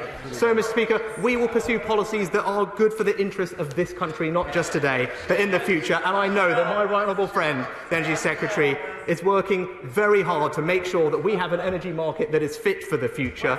We have made investments in nuclear, which, as he rightly pointed out, investments in nuclear that were ignored by the party opposite when they were in power, that we are now fixing. So in conclusion, Mr. Speaker, I am not blind to the challenges that we face. I have to say, though, to the right honourable member opposite and her colleagues, we on this side of the House did not have the luxury of sitting on the sidelines and throwing stones. Faced with the gravest of crises, this government chose to protect millions of jobs. It chose to support millions of businesses. It chose to invest in a world-leading vaccination programme. And it chose a balanced approach to COVID, so we could open up faster than anywhere else in Europe, Mr. Speaker. We did these things at record speed at a time of great uncertainty.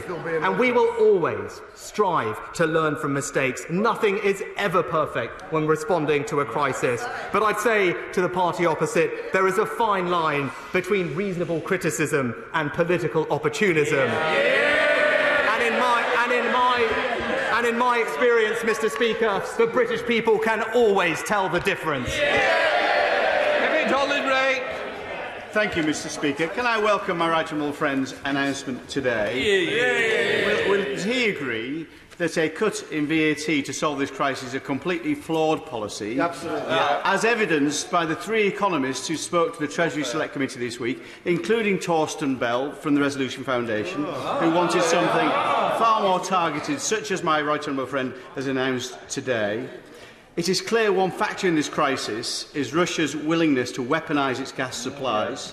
Will he confirm, if there is any incursion into the Ukraine, that this country and other international countries will look at weaponising our banking system, which would be economically catastrophic for Russia should they do that?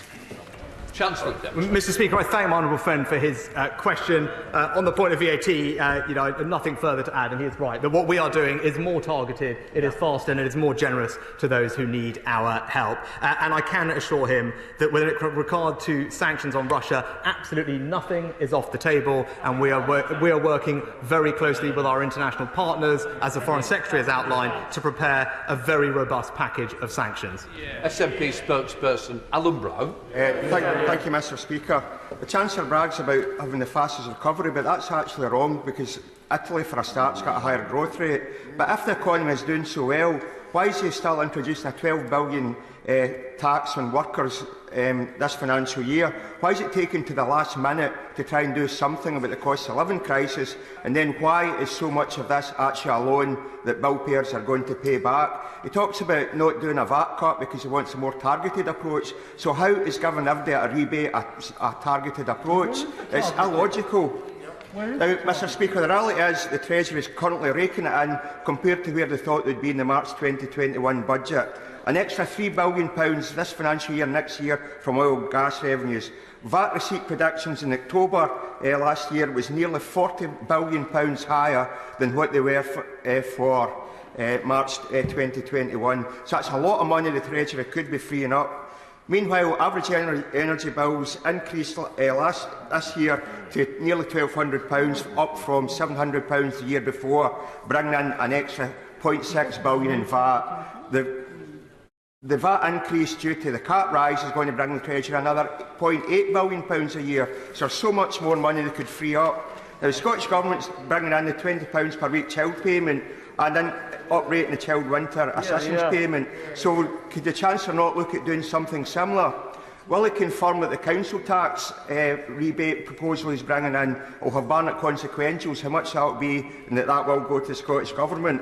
Will he look at devolving further budgets and powers so that Scotland can do a more targeted approach? Now, National Energy Action estimated that the increase in the cap would put 6 million people into fuel poverty. So with his measures, what impact assessment has government made and how many households will be in fuel poverty? How many more premature deaths will there be because people are in fuel poverty? And lastly, Mr. Speaker, in the Highlands of Scotland, the Highlands generate electricity and send it to the rest of the UK, but yet electricity users in the Highlands and the restricted meters pay 4 pence a unit more for electricity, £400 more on their bills. When will the Treasury and Bees work with Ofgem to remove that ridiculous surcharge for these people in the Highlands? Mr. Speaker, I'm happy. Mr. Speaker, I'm happy to confirm to the honourable gentleman that the Barnett consequentials for Scotland will be around £290 million, which I hope that he will welcome, and my honourable friend, the Chief Secretary, will be speaking to Kate Forbes later today to go over the details, and I very much hope that the Scottish Government will choose to do something very similar to what we are doing to the benefit of Scottish citizens. Of course, Scottish citizens will benefit from the rebate scheme on bills because that is a GB-wide policy, as I outlined. And with regard to his broader points on the North Sea, I said that there is a clear point of difference, I think, between us on this side of the House and the SNP, because we believe in the future of the North Sea. We believe in the oil and gas industry. We believe in those 200,000 jobs that it supports, and we want to make sure it plays an important part of our transition to net zero, Mr. Speaker. And I hope that he can see that that is the right thing for Scotland and will join us in supporting that very important industry. Lucy Allen. Thank you very much, Mr. Speaker, and can I thank my right honourable friend for his excellent statement. Particularly its thoughtful and progressive nature of the actions that he plans to take. Does he agree with me that it is right to help not only the poorest, but also those on middle incomes who are struggling with their household budgets? Absolutely. No, my honourable friend is absolutely right, and I know this is something that she has pressed me on behalf of her constituents. A price increase of this magnitude impacts almost everybody, Mr. Speaker, and it is right that our response therefore helps almost everybody. That's what we are doing, making sure that those families that are working hard on household incomes of $40,000 or so will still get the £150 worth of support. 4 out of every household will benefit. We are on the side of hard-working families like that, Mr. Speaker, and I make no apology for it. Thank you, Thank you, Mr. Speaker. I see we now have the Klarna Chancellor, the pay now, buy now, get it now and pay later. But there is a really important issue about council tax. When areas like mine and parts of London, there are not many people in bands, certainly bands A to C. But who is going to fund the council tax rebate? Will that be fully funded by the Exchequer? And will there be a weighting of the £150 million fund to the areas like mine where I've got poor households in high-value properties? Mr. Speaker, just to confirm for the honourable lady, it's council tax bands A to D, so it is 4 out of every 5 households across England. Obviously, that will vary by region. I can confirm to her that will be fully Exchequer funded, and on top of that, there will be a discretionary fund of around £150